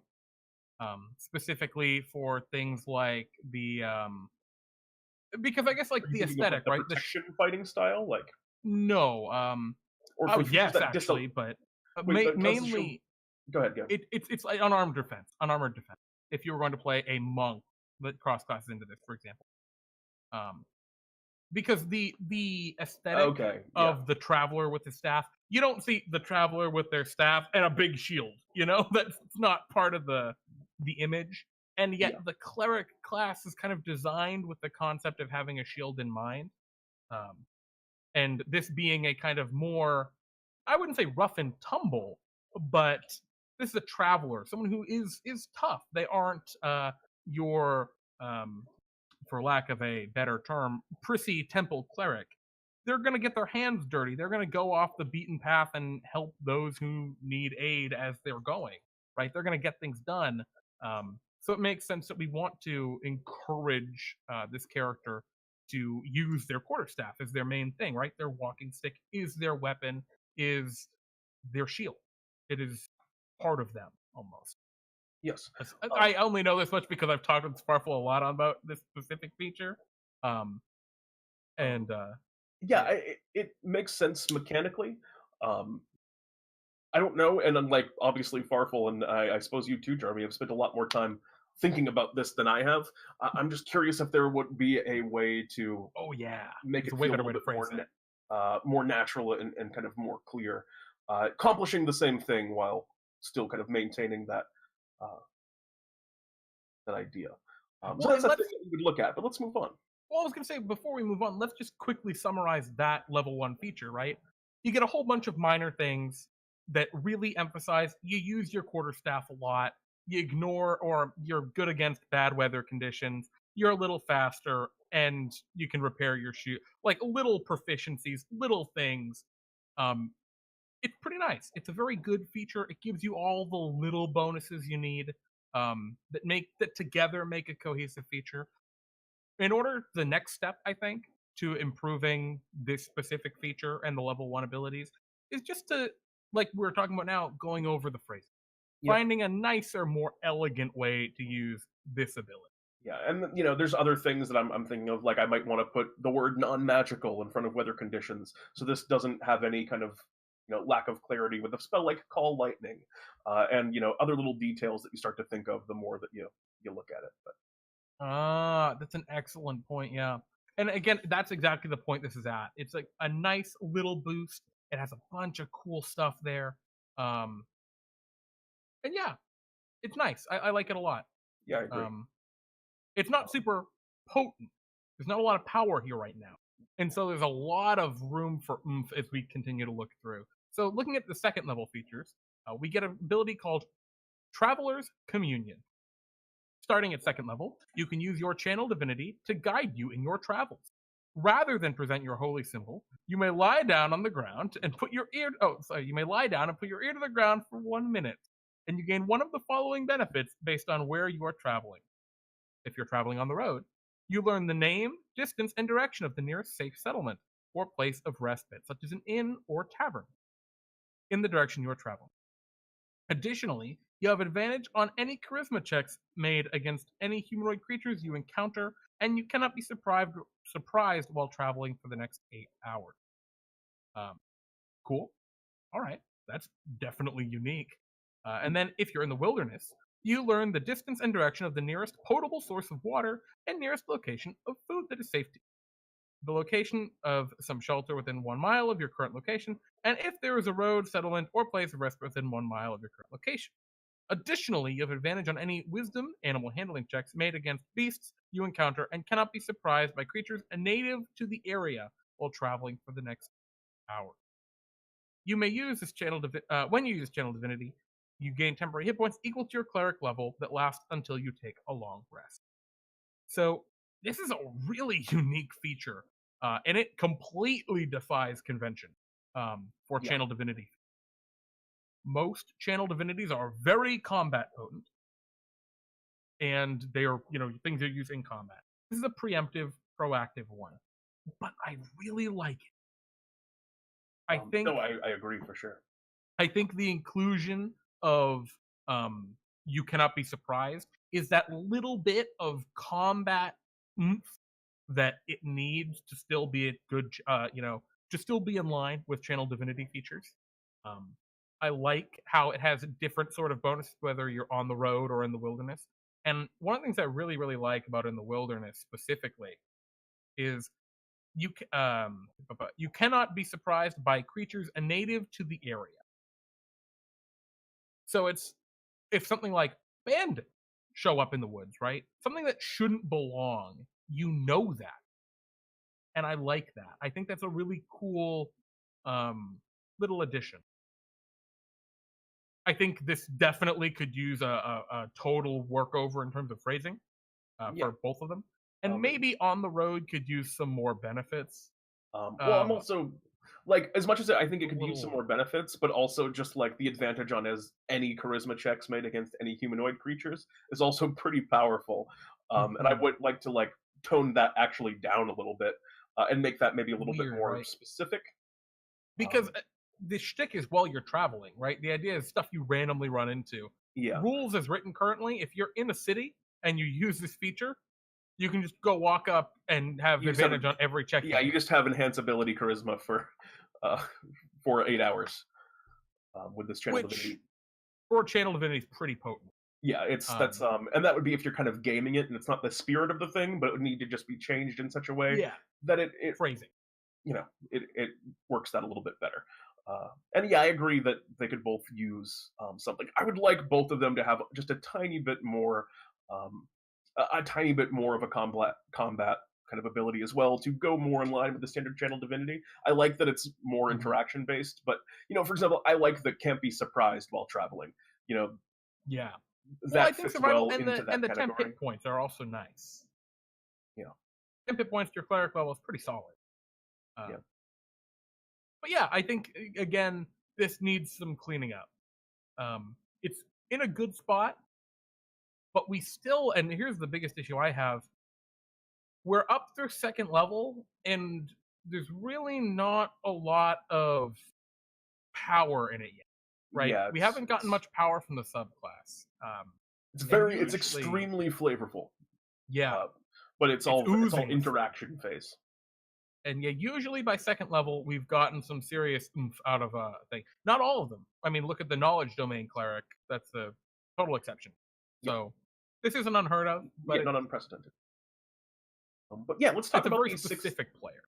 let's talk about the sixth level feature. Just keep moving. Starting at sixth level, you gain the ability to move creatures out of harm's way while tending their wounds. When you restore hit points to a creature with a spell of first level or higher, that creature may use its reaction immediately after spell to move up to its speed. If a target is prone, it can use half of its movement to stand. This movement does not provoke opportunity attacks and ignores difficult terrain. Very cool. I Yeah. like. This I is that like. combat prowess. Yeah, this is where the combat stuff starts to come in. I really like the kind of design element of and we use this in the trash druid as well, this idea of when you use one of your spells, an extra kind of effect gets thrown off of it, like they're a little bit different for you. But um, wait, there's more. yes, flavor wise it definitely makes a lot of sense. I immediately kind of had a very evocative image in my mind upon reading this of you know your ally kind of falling in like the middle of like a dusty road at like night in a rainstorm, and there's some kind of like beast that's bearing down on top of them, and you just like grab their arm and pull them up and they run out of there, and you continue to run away. Like it definitely feels like the flavor of what it is. The thing I love about it, the name. Just keep moving. Yep. That is your healing word. It is just keep moving. Yeah. It is It inspires trauma literally, immediately. yeah. And Uh, that is there's something to be said about that. From a theming perspective. Plus, this is a good feature. Like it's it is also just very pretty powerful. good. I Um, mean, in terms of my first instinct, also like full speed, I that worries me a little bit. I almost want to say like the legendary action style, you can use half of your speed without provoking opportunity attacks, which would still be very good. Well, it's interesting, right? Because we're comparing this to the Glamour Bar. I think is the closest example with their Mantle of Inspiration. Oh, I'm pulling that on my butt. Which I think does pretty much the same thing. Also does full Um, speed. I believe so, but I'm not positive. The So Glamour that's something Bard to is very good. It would not surprise me. Yeah, and more so, this is on a different kind of subset. I think it's actually less powerful because it's when you heal a creature. So really, it's healing word or mass healing word on the same economy.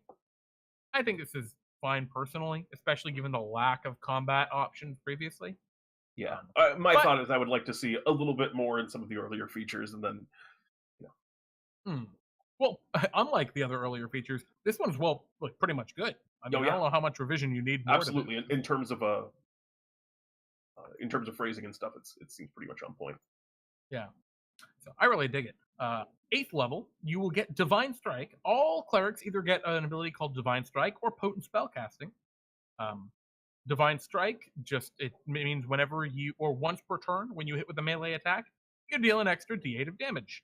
Great, and it becomes more powerful at 14th level. That's just a good feature. Your melee attacks are better. Yep. That's standard, and it fits in with the quarterstaff, so it makes sense for them to Exactly. get strike over spellcasting. Fits in really well, and there's really nothing more that needs to be added here. It's just pretty straightforward. And then the final There feature actually is one difference, and that is the damage from the Divine Strike is of the same damage dealt by the weapon. This is a little actually weaker than the normal Divine Strike, which would do radiant it's not damage. the radiant. Some of them do force, actually, which is weird. I might have just gone with force for this. I mean, maybe. Magically imbued. I don't think it necessarily matters one way or the other, but I think it's cool either way. Know the path at 17th level.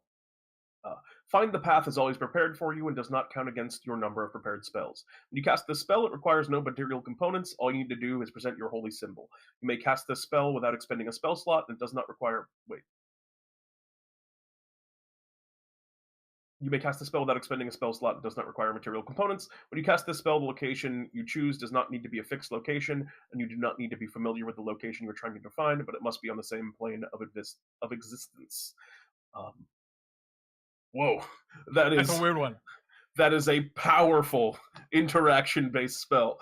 That is extremely strong in terms of, specifically the interaction phase, and that ability is essentially what it says is you always can know where anything is always, which is very good. It's very flavorful.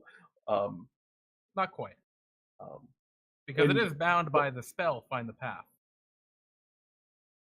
which basically says you can find the most direct, shortest route to anything. Yes. You don't know where it is, so you can't use this to teleport to something, for example. No. But yeah. Yeah, so you always know where everything is, always. Yeah. That's what I said. Sort of. Well, it's different, though, because if you know where it is, you could scry and teleport. That's not what this says. This is true. You're right. You couldn't scry there and then teleport. You do have to still walk there, which fits in with the kind of a GPS. Yep. All right. That's that pretty much sums it up. You are a GPS. I like this feature a lot, personally. The one really, I was actually thinking that you would be more opposed since you dislike Find the Path so much. At 17th level, I think it's totally fine. The way this is a contentious kind of line of thought. The way I see capstone abilities, they can be horseshit out of this world crazy. I have no problem with capstone abilities being bonkers overpowered, or completely tearing apart the nature of a game or world. I don't have any issue with that. And that is simply because spells at 9th level, at that level, can do that. That's what they do. That's how the game works. It kind of begins to break apart at the seams when you get that powerful. Yeah, so this is certainly true. A feature like this, Well, yeah, like Matty Moore was saying, it's the epic level of 5th edition, right? Everything up to it's just shown in style powering up. Yeah, no, I mean at this point, that's why I like the feature. Is you've done so much traveling. I don't know. I think it's thematically cool being a disciple of travel, right? That's your whole shtick. For sure. And I, mechanically, I agree. I think it's fine. And because the cleric base chassis is so good, right? The cleric just has good spells. I don't think it's too big a deal that this subclass doesn't get a lot of power or a lot of combat power from its stuff. I would like to see a little bit more personally, but also I think there's the idea if you're picking the travel cleric, you know, you're picking it because this is the stuff that you want. You want to do that more kind of interactiony. Um, that's what you want to be good at. So Yeah. this certainly accomplishes that goal. Now, I do have one qualm with this last feature, one major qualm, and that is you list a spell and then you give every exception of how the spell doesn't work. And it might be if like for the final pass, or I say final pass, right? For the next iteration, rather than saying how it works like find the path but doesn't, it might be better to just take the text of find the path, right? And then change Rewrite the the spell in text. the future. Exactly. Rewrite it. As an action, you may. Yeah, exactly. Because that way you don't have to have this be something they can always do. Because the way it stands, they can always do it and they have to concentrate on it. You can take the concentration off. You know, you can just have them only have to do it once and then they know the way for 24 hours or whatever. Putting all that stuff together, you can make a nice, finer. You can get rid of all the material components text in here. I think you can make a much tighter phrasing that it will be less complicated. Yeah. But overall, I really like this personally. Yeah, I do too. It's very well designed, and you know this Feels is good. this is nicely done. Needs just a little bit of cleaning up, but this is pretty close to being a very clean. I mean, even as it stands, this would be a completely reasonable thing to run in a lot of games. Absolutely. It wouldn't necessarily be something that could be published as official content, Yeah, not but yet. to just play it, yeah, absolutely, go wild. If someone brought this to me in one of my home games, I would say, yeah, you can run this. I might change a couple of very minor things. Yeah, it's exactly the feel. I think this is in a great spot for a home game. It's actually in an incredible spot for a home game. Better than most home game homebrews. Yeah, but it's not quite ready for like any sort of real release. Yeah. In And terms we're of, like GM's Guild.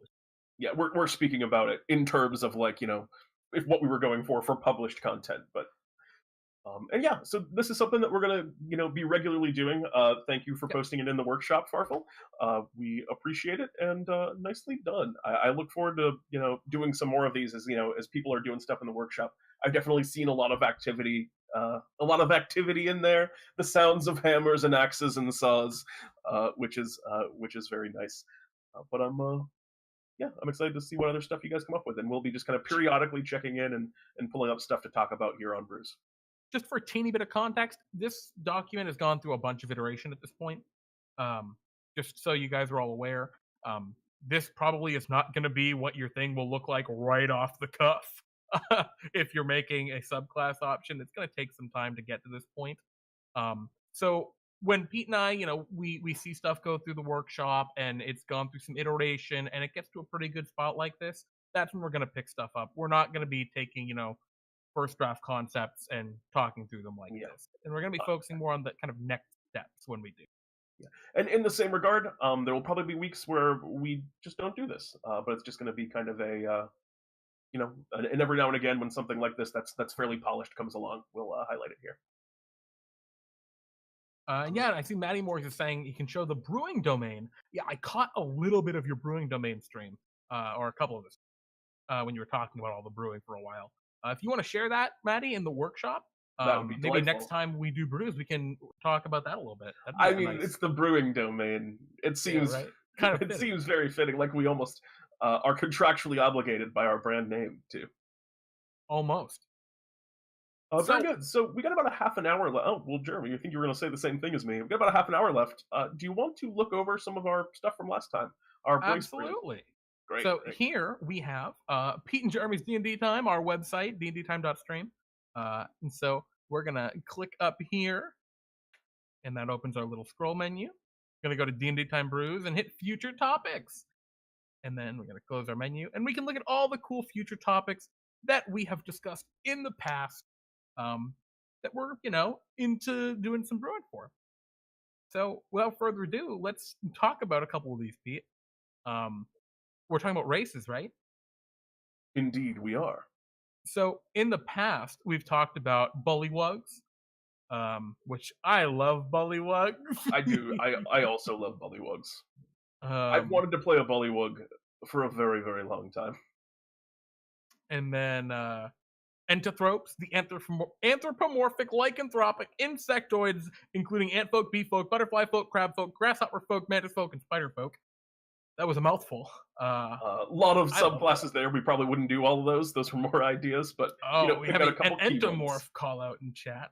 The grung, jungle dwelling poison dart frogs. I like the poison dart frog. I love the grung. Oh man, Farfel, why would you be so mean to poor bullywugs? Kitsune, fox-like humanoids with shapeshift or with innate magical ability, and Selkies, shapeshifting humanoids with aquatic seal forms. These are all some really neat races that we kind of brainstormed last time we did race brainstorming. I dig these. I like all of these. I mean, they're all neat in very interesting ways, right? What do you think? Just kind of off the cuff thinking about them, Pete. Any of these really jump out to you? A couple of them jump out to me, and those are. I'm very into. I don't know a ton about Kitsune and Selkie, so those ones don't appeal to me quite as much. The Bullywug is one of my favorite races of all time, so I'd be really interested in building the Bullywug. And then the Entothrope is, for one thing, it's a D&D time thing, which feels very right. Because I don't think we've actually had any ones that were things that had precedent in D&D time before for brews. So I'd be into either the Entothrope or the Bullywug, or I could also be very much convinced on the Grung, because I also really love the Grung. Well, it's weird, right? Because I'm looking at all of these, right? The Grung, those are going to be pretty, actually, I think, challenging, because there's a lot of poison stuff that we have to work out with those on how we want to really implement that. Has a race that's already been done, correct? Yeah, and it's awful. I have not. It's I not looked at it playable once, in and I didn't really pay much attention to it. I just kind of read through it. I would. Got some problems. Yeah, maybe we could do, if we're gonna do the Grun at some point, we could also pull up that Grun and talk about it much like we did. Yeah. With the race options that we spoke about today. And then the Kitsune, I think it's really interesting, right? Because they're fox-like humanoids and they spell casting. I think the problem I have with the Kitsune, spending too much time, is there are so many tieflings at this point that I think you could just pick what is it? Regular tiefling even. Yeah, one of the tieflings of what does Fierna have a tiefling? I believe that all of the big archdevils have one. Because there's got to be a Fierna tiefling that has charm and kind of effects like that. That honestly, you could probably reskin into a Kitsune really easily. There's not a lot of. It reflected Tenated saying, "Play a Tabaxi and then go a Red Dragon Sorcerer." I mean, that would do it too. That's the problem I kind of have is when we're talking about fairly straightforward races with innate spellcasting. I mean, the Tiefling template is it. I mean, we're really just going to be picking a Tiefling and giving it some race options. Or, yeah, as Estwild and Reflected Tenated are saying, taking the Tabaxi, right? I mean, it's hard to, I think, to do too much unless we have a more refined vision. Yeah, and again, I don't know a lot about the Kitsune personally, and there's maybe some kind of pieces of myth that we could pull in, but I don't know that, so it'd be a little bit tricky for us to dive in. And maybe if we have more time in the future, we can brainstorm some of that stuff. I assumed, and yeah, wouldn't Kitsune have a big emphasis on charm? Exactly, Farfel, and the Face of Jericho just pasted Fierna's Tiefling, Legathia Phlegethos. They get Charm Person, they get Suggestion, and they get the Friends Cantrip, which I think pretty much covers it. Just reflavoring one of those or reflavoring a Tabaxi, you can probably get the same feel. So I'm not sure we're going to spend too much time on those guys. And there was the Selkie, which Selkie's were gonna the be very shape-shifting humanoids with aquatic seal-like forms. That is an interesting. That is an interesting challenge. I think that would be a kind of shape-shifting race. building something that has maybe an abbreviated version of Druid Wild Shape where they can become a seal. That would definitely take a while to figure out the phrasing, and we don't want Wild Shape, or I don't even know if we want like polymorph in our race text. Just like we were talking about today with like No. the grappling appendages, when there's that big of a chunk. Yeah, the problem I'm seeing right with like a Selkie is like the point of a Selkie is they turn into seals, right? They literally turn into seals, and they're kind of acknowledged as more monstrous, right? Like in folklore, they drown people and eat them. Um, so they feel more like monsters than necessarily a normal player race. Yeah, I don't know. I feel like it's That'd be gonna be tricky. difficult to do. Yeah, Right. that would be a fun. I think that would be like a fun one to try and make work. But also, I don't know if it would be fun to brew on They're stream, loving apparently. They don't because it drown would take people a out lot loud. of like nitty gritty thinking about phrasing and really trying to like chunk things down. Um, so I don't know. And also like what you guys think, or maybe I guess also some other things. I know there was a couple other ones from the past that we had talked about as well. But the Bullywug or the Entothrope are the ones that seem the most kind of attainable to me. Oh, and of course they're Bullywug the in sub race, particular. but Uh, Bullywug in yeah, particular seems very quick. I really like Entothrope. Well, Bullywug is pretty quick. I think we can maybe even we might be able to get a Bullywug like just now. Do you think we can just bang out a Bullywug in I 15, 20 think we minutes? might be able to just make a Bullywug in 15 or All 20 right, minutes. let's see what Jerry. Let's just really buckle down and see if we can crush a Let's Bullywug. bully some wugs. All right, because we haven't brewed anything yet, and so I would like to actually get some stuff on. Let's go for it. Alrighty, so we got our races. Zoom out. All right, sub race. You know what? We're gonna put Bullywug. All right, And where are we? Got to find the thing. so let's start by talking about what is a bullywug. Pete, you want to talk about a bullywug Yeah, for those who may not be familiar? I'll speak about a bullywug a little bit. Bullywugs are anthropomorphic frogs. They are not tiny like the grung, not like the poison dart frog, more the traditional, larger, kind of green frog. They have a big, giant jump that they can do. They are, in terms of their flavor, they're kind of like tribal. They live in swamps, and they are generally speaking reviled.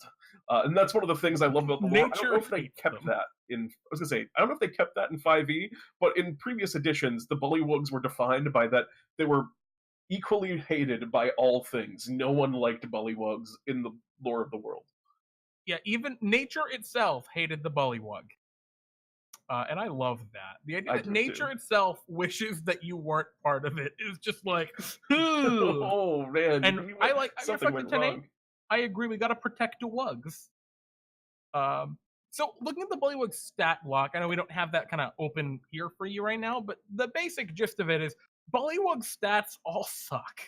Yes. There's nothing they're really good at. But I think we can just decide a couple things. Yeah. I think if everything hates them and everything wants to kill them, I think we got a good constitution. Yeah, that's thick skin right there. So I think right off the bat we can say for this first ASI a +2 constitution. Bullywug, they survivors against all odds. And then right, they worship Phryginus now, Pete. Or some of them do. Oh, interesting. I forgot about that. S-Wild, good pickup there. I forgot about that lore, the new lore. Also, welcome to jail, bud. I'm not sure I've seen your. I mean, I'm blind, so I forgive you. I'm sorry if you've been here and I'm blind, but welcome. Indeed, welcome. Let's see, enhanced jump, hold breath for 1 hour. Both of these seem like great features, and well, they kind of have that, except they don't because they have the amphibian. We don't need this table here. They don't need damage resistance, but they do need amphibious because they're amphibious. Easily done. Right. And super easy. The bullywug can breathe both air and water, except instead of saying the bullywug, we want to say you. So we have our first feature. Now, do bullywugs have dark vision? Of course they don't. No, they don't get anything useful. They don't get good stuff. What are we talking about? They do speak the language bullywug. Eswald, you come from Maddie Morgan. Maddie's the best. Thank you for hanging out. It was good to see you, bud. And if you ever want to play with us, you can just sign up on our website, DnDTime.stream. It is not too late to sign up for this Friday if you wish. Yeah, and then we can get you in next week. Yeah. Or this week. Yeah, Maddie Morgan, please indicate fully amphibious so we don't get confused with Vidalkin. Oh, Maddie, you're treading on thin ice, buddy. I don't care how many viewers you send me, I'll be... Anyway.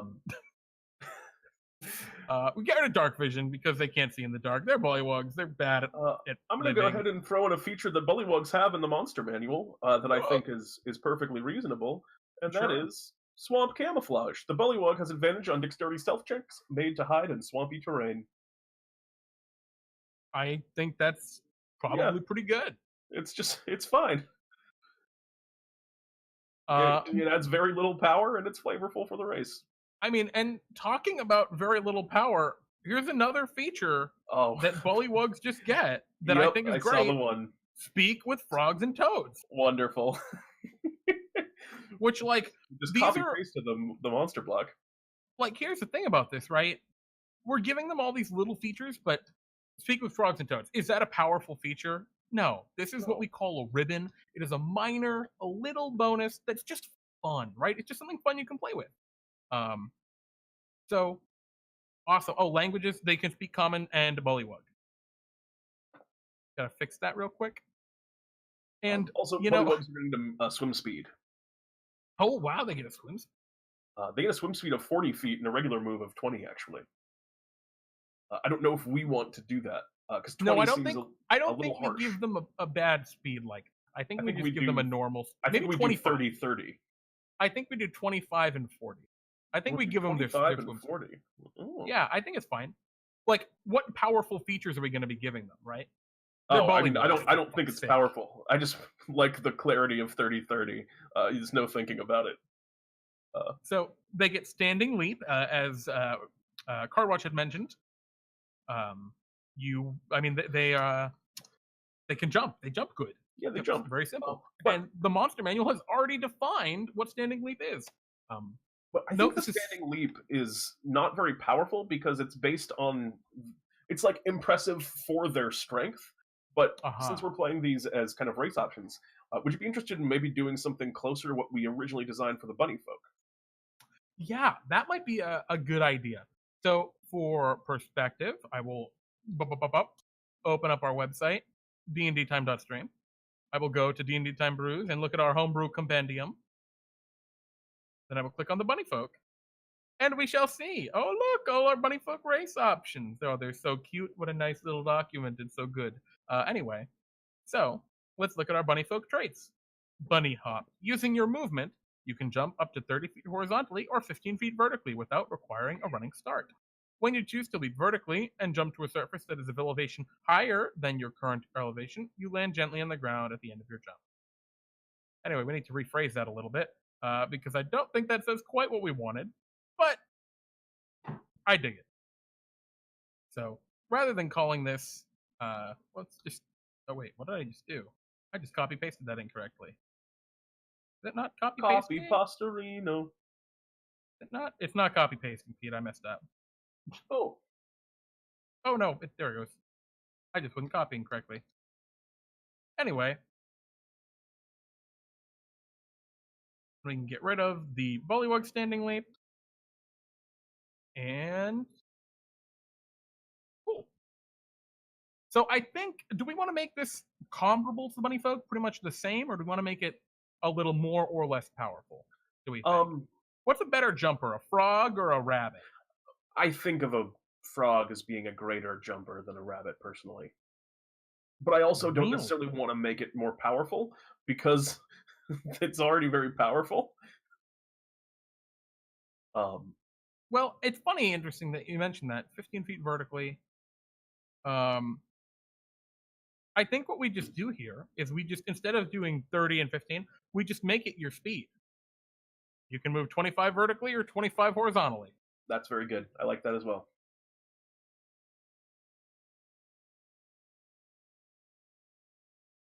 Oh, those vertical jumps. Bada boom. They can jump up. They can jump horizontally. They jump pretty good. They can jump. They can't jump quite as far as the bunny folk, but they are frogs, right? They're frog people. Farfel asks, can we make this week's delves about bullywugs so we can kill a bunch of them? Absolutely. You guys are going to be level 5 now and make it a bullywug adventure. Keep that in mind, Card, Watch, and Farfel. And I'll be playing as a bullywug trader. So cool. We gave them a nice little standing leap with a little bit of oomph. This feature might be a little powerful, but at this point, that's their only big feature, is the fact that they can jump really well. Is there anything else we'd want to give to a bullywug? Like, what else would make sense for them? I'm looking at bunny folk, right? And bunny folk get a proficiency. We gave 2 proficiencies. We gave them an unarmed or a natural armor or natural weapon. I'm sorry. We gave them dark vision, but otherwise they're pretty comparable. So maybe we're missing like a skill or skill or two. That might even be done because they have like the little speak to frogs thing, which is kind of like a skill. I kind of like to give them like survival. They have the amphibious swim speed. Do they have any skills naturally? Oh no! Really? Wow! Yeah, let's give them stealth proficiency. That sounds great. Yeah. I like that. They don't have innate spell casting, so we can get rid of that. No, they do not. Yeah, the bullywugs can't spells, guys. Alignment, evil. They're not evil. Oh, they are evil. Damn. Yep, they're neutral evil. Shit. Guys, I didn't even know they were evil. Yikes. Grung are the best, thus not bullywugs. That's an excellent point, Farfel. Bullywugs could beat up a grung any day of the month. So I don't think bullywugs have a subrace. But what's interesting is I'd almost, just to spite some people, right? I'd almost want to give rather than bullywug being the race, make frog folk the race with subraces bullywug and grung. What do you think, Pete? I was thinking about that too. Because they're going to have all these same features. But I just don't like it in my heart. All right, chat. It's okay. I'll stop. We won't do it. Yeah, like that. I know. I can see the logic to it. There's definitely a logic there. I think the ability scores will also be different. No, apparently I can fuck right off, Pete. So that's not happening. Yeah. Bad call. Face of Jericho, you would love that. I'm glad you would. I also would love it, but that's okay. So here's one I like right here. Dex or strength. I don't think it's one of the intelligence scores. They are noted. One of. Oh, great. Perfect. Good idea. Or dex. I wish that was a more common one. Now, how the hell is that phrased? Oh my goodness. I don't think it is. Yeah, no, there definitely is. Is there a race that has that requisite? I am. Yes. Choose. Okay, so it's instead of choose one, it's choose strength or dex plus 1. Is the way it's phrased. It's on the variant Tiefling has it from Sword Coast Adventurers Guide. All these obscures tonight. I think that's like the third or second or third one tonight that I have not known. I'm slacking. Gotta get on my level, Pete. Yeah. Anyway, I like this little thing. They get some strength, they get some dex, they're naturally tough. Not too bad. And Pete, I know this is not along with convention here. I almost want to give them a +1 here and give them a choice of +2. Because they don't get a lot of powerful features from their race stat. So you want the primary stat to be a +2? Yeah, I think give them the primary stat as a +2, just because it's more impactful. Yeah, I mean, I think that's just a way to. This is just a little nuanced way, by the way, chat, of how we're balancing this a little bit, just to give the bullywug a little bit more chance. Make it more appealing, yeah. I've always viewed bullywugs as more like toads than frogs. Oh, full of hiccups. Yeah, I'm with you, Farfel. I'm with you. They're very toady. They're froggy. I don't know. I So think froggy. Bullywug reach adulthood at They got that smooth age. skin. God, how long does Bullywug live? We might have to make decisions on that. Yeah, But I don't know. I don't know if we need to start going through all this right now because we'll clean this up over time and write it out a little bit neater, and then kind of come back at you with it. But I think this is kind of like the core ability, yes. Oh, I mean, yeah, stat block wise, we're pretty much here. And we're also coming right up on 11 o'clock, so I think this is an okay to leave it I mean, because we're not going to get through all like the perfect flavor on it. We got to think about close. size and oh yeah, absolutely. And also, I think there might be an existing Bullywug race somewhere. That would be something I wasn't aware of if it is. Yeah, I was gonna say that's exactly what I'm talking about. Farfel, low life expectancy because murder. That's kind of one of the ones. Bullywug reach adulthood by age whatever and can live up to X years, but rarely do. Yes, there's a That's when we add the "but rarely do" to the end. It's like, no, they die. There is a never mind. The thing I'm thinking of is there's the DMG template for, but it's specifically for NPCs and not for being played. But sometimes that's a good place to start off. So maybe that's something that we look at. Take a look at that and see if there's any of that little extra info that might help us in there. The Forgemoth has a tendency to eat them every once in a while. Yeah, I mean, you're hungry and your servants are bullywugs. Like attracts like. Yeah, it's like dragons eating I eat a human every once in a while. What? I didn't say anything. Oh, okay. So weird. I thought you said something real strange for a minute there. No, I don't know what you're talking about. I think that's probably going to wrap us up for the night. Yeah, I still think this race needs a skill. I think it. Yeah, we're gonna do stealth, right? Oh yeah, sure. So naturally stealthy. That's a really easy one. We'll just call it naturally stealthy. You even just call it stealthy. Yeah, I mean we could just you have proficiency in the stealth skill. Done. You. And yeah, I mean this is pretty good. I don't really see any issue with this as it stands. It's like a pretty good race option. Spitefully stealthy. At the same time. We could also call it intense fear of death, but I don't think the Bullywug are smart enough to really be afraid of dying. They worship Forgemoths after all. Oh no. Well, either way, it is now officially closing time. It's 11 o'clock. We gotta through a lot of different things today. And we'll be doing kind of more of that kind of stuff. One general, I think I can speak confidently on this. We haven't made specific plans. And Entithrope is going to be probably next on the chopping block because I think that's going to be a really fun one to design. But it's also going to take a lot longer than say the Bullywug, which we were just able to pretty much know what we're going to do with immediately there. So, Fossils Yahweh. Soon, the Entithropes shall be maybe the next time we do a race. But I think Entithropes are like next on the list. They're for sure up there. But as a general kind of just design idea for brews, we're going to be moving away from just doing content for Pete and Jeremy's D&D time and just brewing more stuff. Like Jeremy was speaking about before with the idea of just going through and brewing all like the vaguely humanoid things in the monster manual, because we don't want to flood Pete and Jeremy's D&D time with a lot of like, untested and homebrew content that might have problems that we're not perfect designers. I'm sure there's mistakes even in things that we haven't noticed that we've already made. Although I'd like to think that there is not, but who could say for certain? So we don't want to flood D&D time with too much of that kind of content. So we'll just be kind of making stuff for the sake of making it and not necessarily making it playable as well. So that's something that you can look forward to. And it'll be content that we're eventually going to release for you all to use in your own games. And actually, we'll release it as we make it. And then maybe when it's all done, we'll package it up nice and put it on the DM's Guild or something. But just fun stuff for everyone to play. Indeed. So any announcements, Jeremy? Well, yeah, of course. I've got one big announcement before we Is it? go.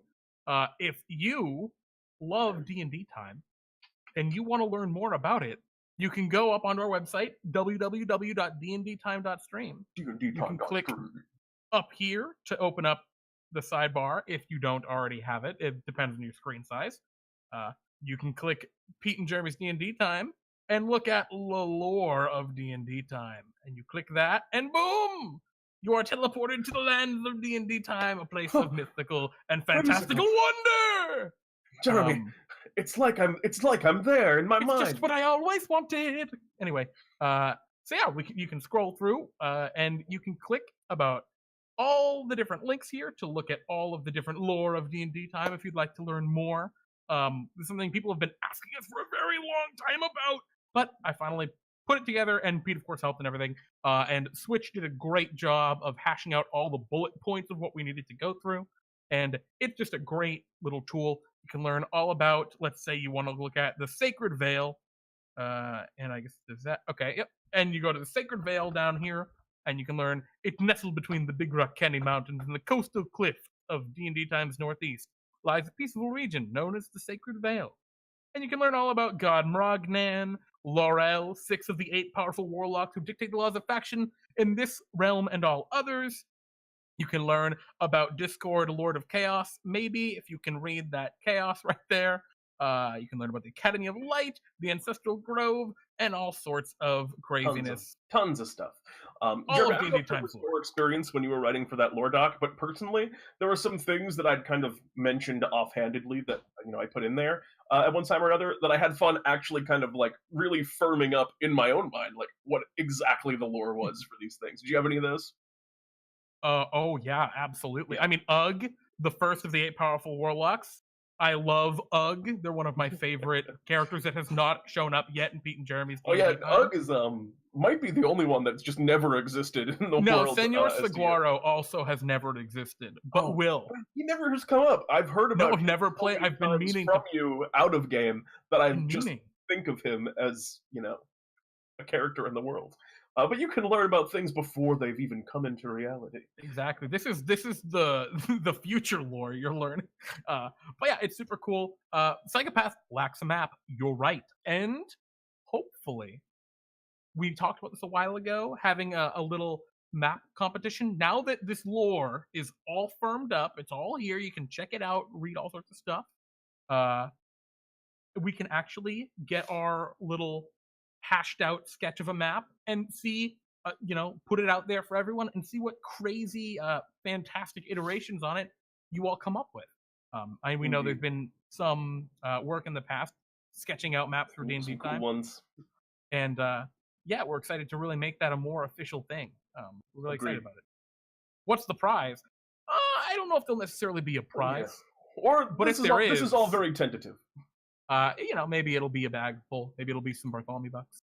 Maybe it'll just be a thank you and a heartfelt hug. But we'll let you guys know. A name on the map. 1 Bartholomew buck. That's almost a punishment, not a prize. Name 1 location on the map. Create 1 spot of your own that gets put on the map. Prizes hurt me. Oh, I'm sorry, Sheba. Well, Sheba, if it's a prizes thing, I think everyone who participates will get some kind of a prize. And then maybe the one that, if there's even one, we might just put all of them together of, these are maps of D&D Time. Because, really, who makes maps? Cartographers. And you've seen the number of different maps of the world throughout history. They're not all the same. Yes, long ago I gave Farfel 13 2 Bartholomew bucks. And I'll do it again, too, if any of you step out of line. My God, you bastard. Anyway, with that, thank you all for watching. Indeed. Check us out Tuesday, where Pete will be doing D&D Time Worlds is going on and strong, and we'll continue. You know what you're doing this week, Peter? Is that still up in the air? Yes, this week we're going to take the world that we have built. As the world is quote-unquote finished, no world ever is, there's tons of stuff that I'm sure you have all thought of and that I have thought of that could still be added, but we're going to call what we have of it, finished, so to speak, and we are going to flesh out and write kind of a general outline of what we would do if we were going to run a campaign in that world. which will be, I think, a lot of fun. A bit of a change of pace from what we usually do. Yep. And then on Wednesday, we'll be doing D&D Time Talks, a show where Pete and I talk about all things Dungeons and Dragons. This week, we have not yet decided on a topic, right? Or did you have something in mind? Nope. You know what? You know what I think would be a great topic, Pete? I think it would be an awesome topic is changing the rules. That might be an interesting one. Huh. Yeah. Well, let's say it tentatively that is what we will do. But all things, no promises made. I think that could be a good one for sure, though. Of course, beyond that, Friday, Pete and Jeremy's D&D Time. 3 1-hour adventures that you can play in. Just sign up on our website, dndtime.stream. Links are found all below. It's going to be a ton of fun. It's going to be great. Changing the rules is subject to change, Maddie. Absolutely. We might change it. We'll see. And then next Sunday is D&D Time Delve, so a week from today. And that one's going to be fun because we're killing a bunch of bullywug, apparently. So that's what matters. No, Jeremy. Thanks, everyone, for watching. I don't want to kill my own kind. Well, you're going to have to get over it, Pete. Yeah, and, thanks all for watching. We love you guys. Much love. We appreciate it. And I'm Pete. And I'm Jeremy. And this is DnDTime Brews. Oh, it was so perfectly in sync where I am, but I know it will come out that way. All right, Pete. Bye, everyone.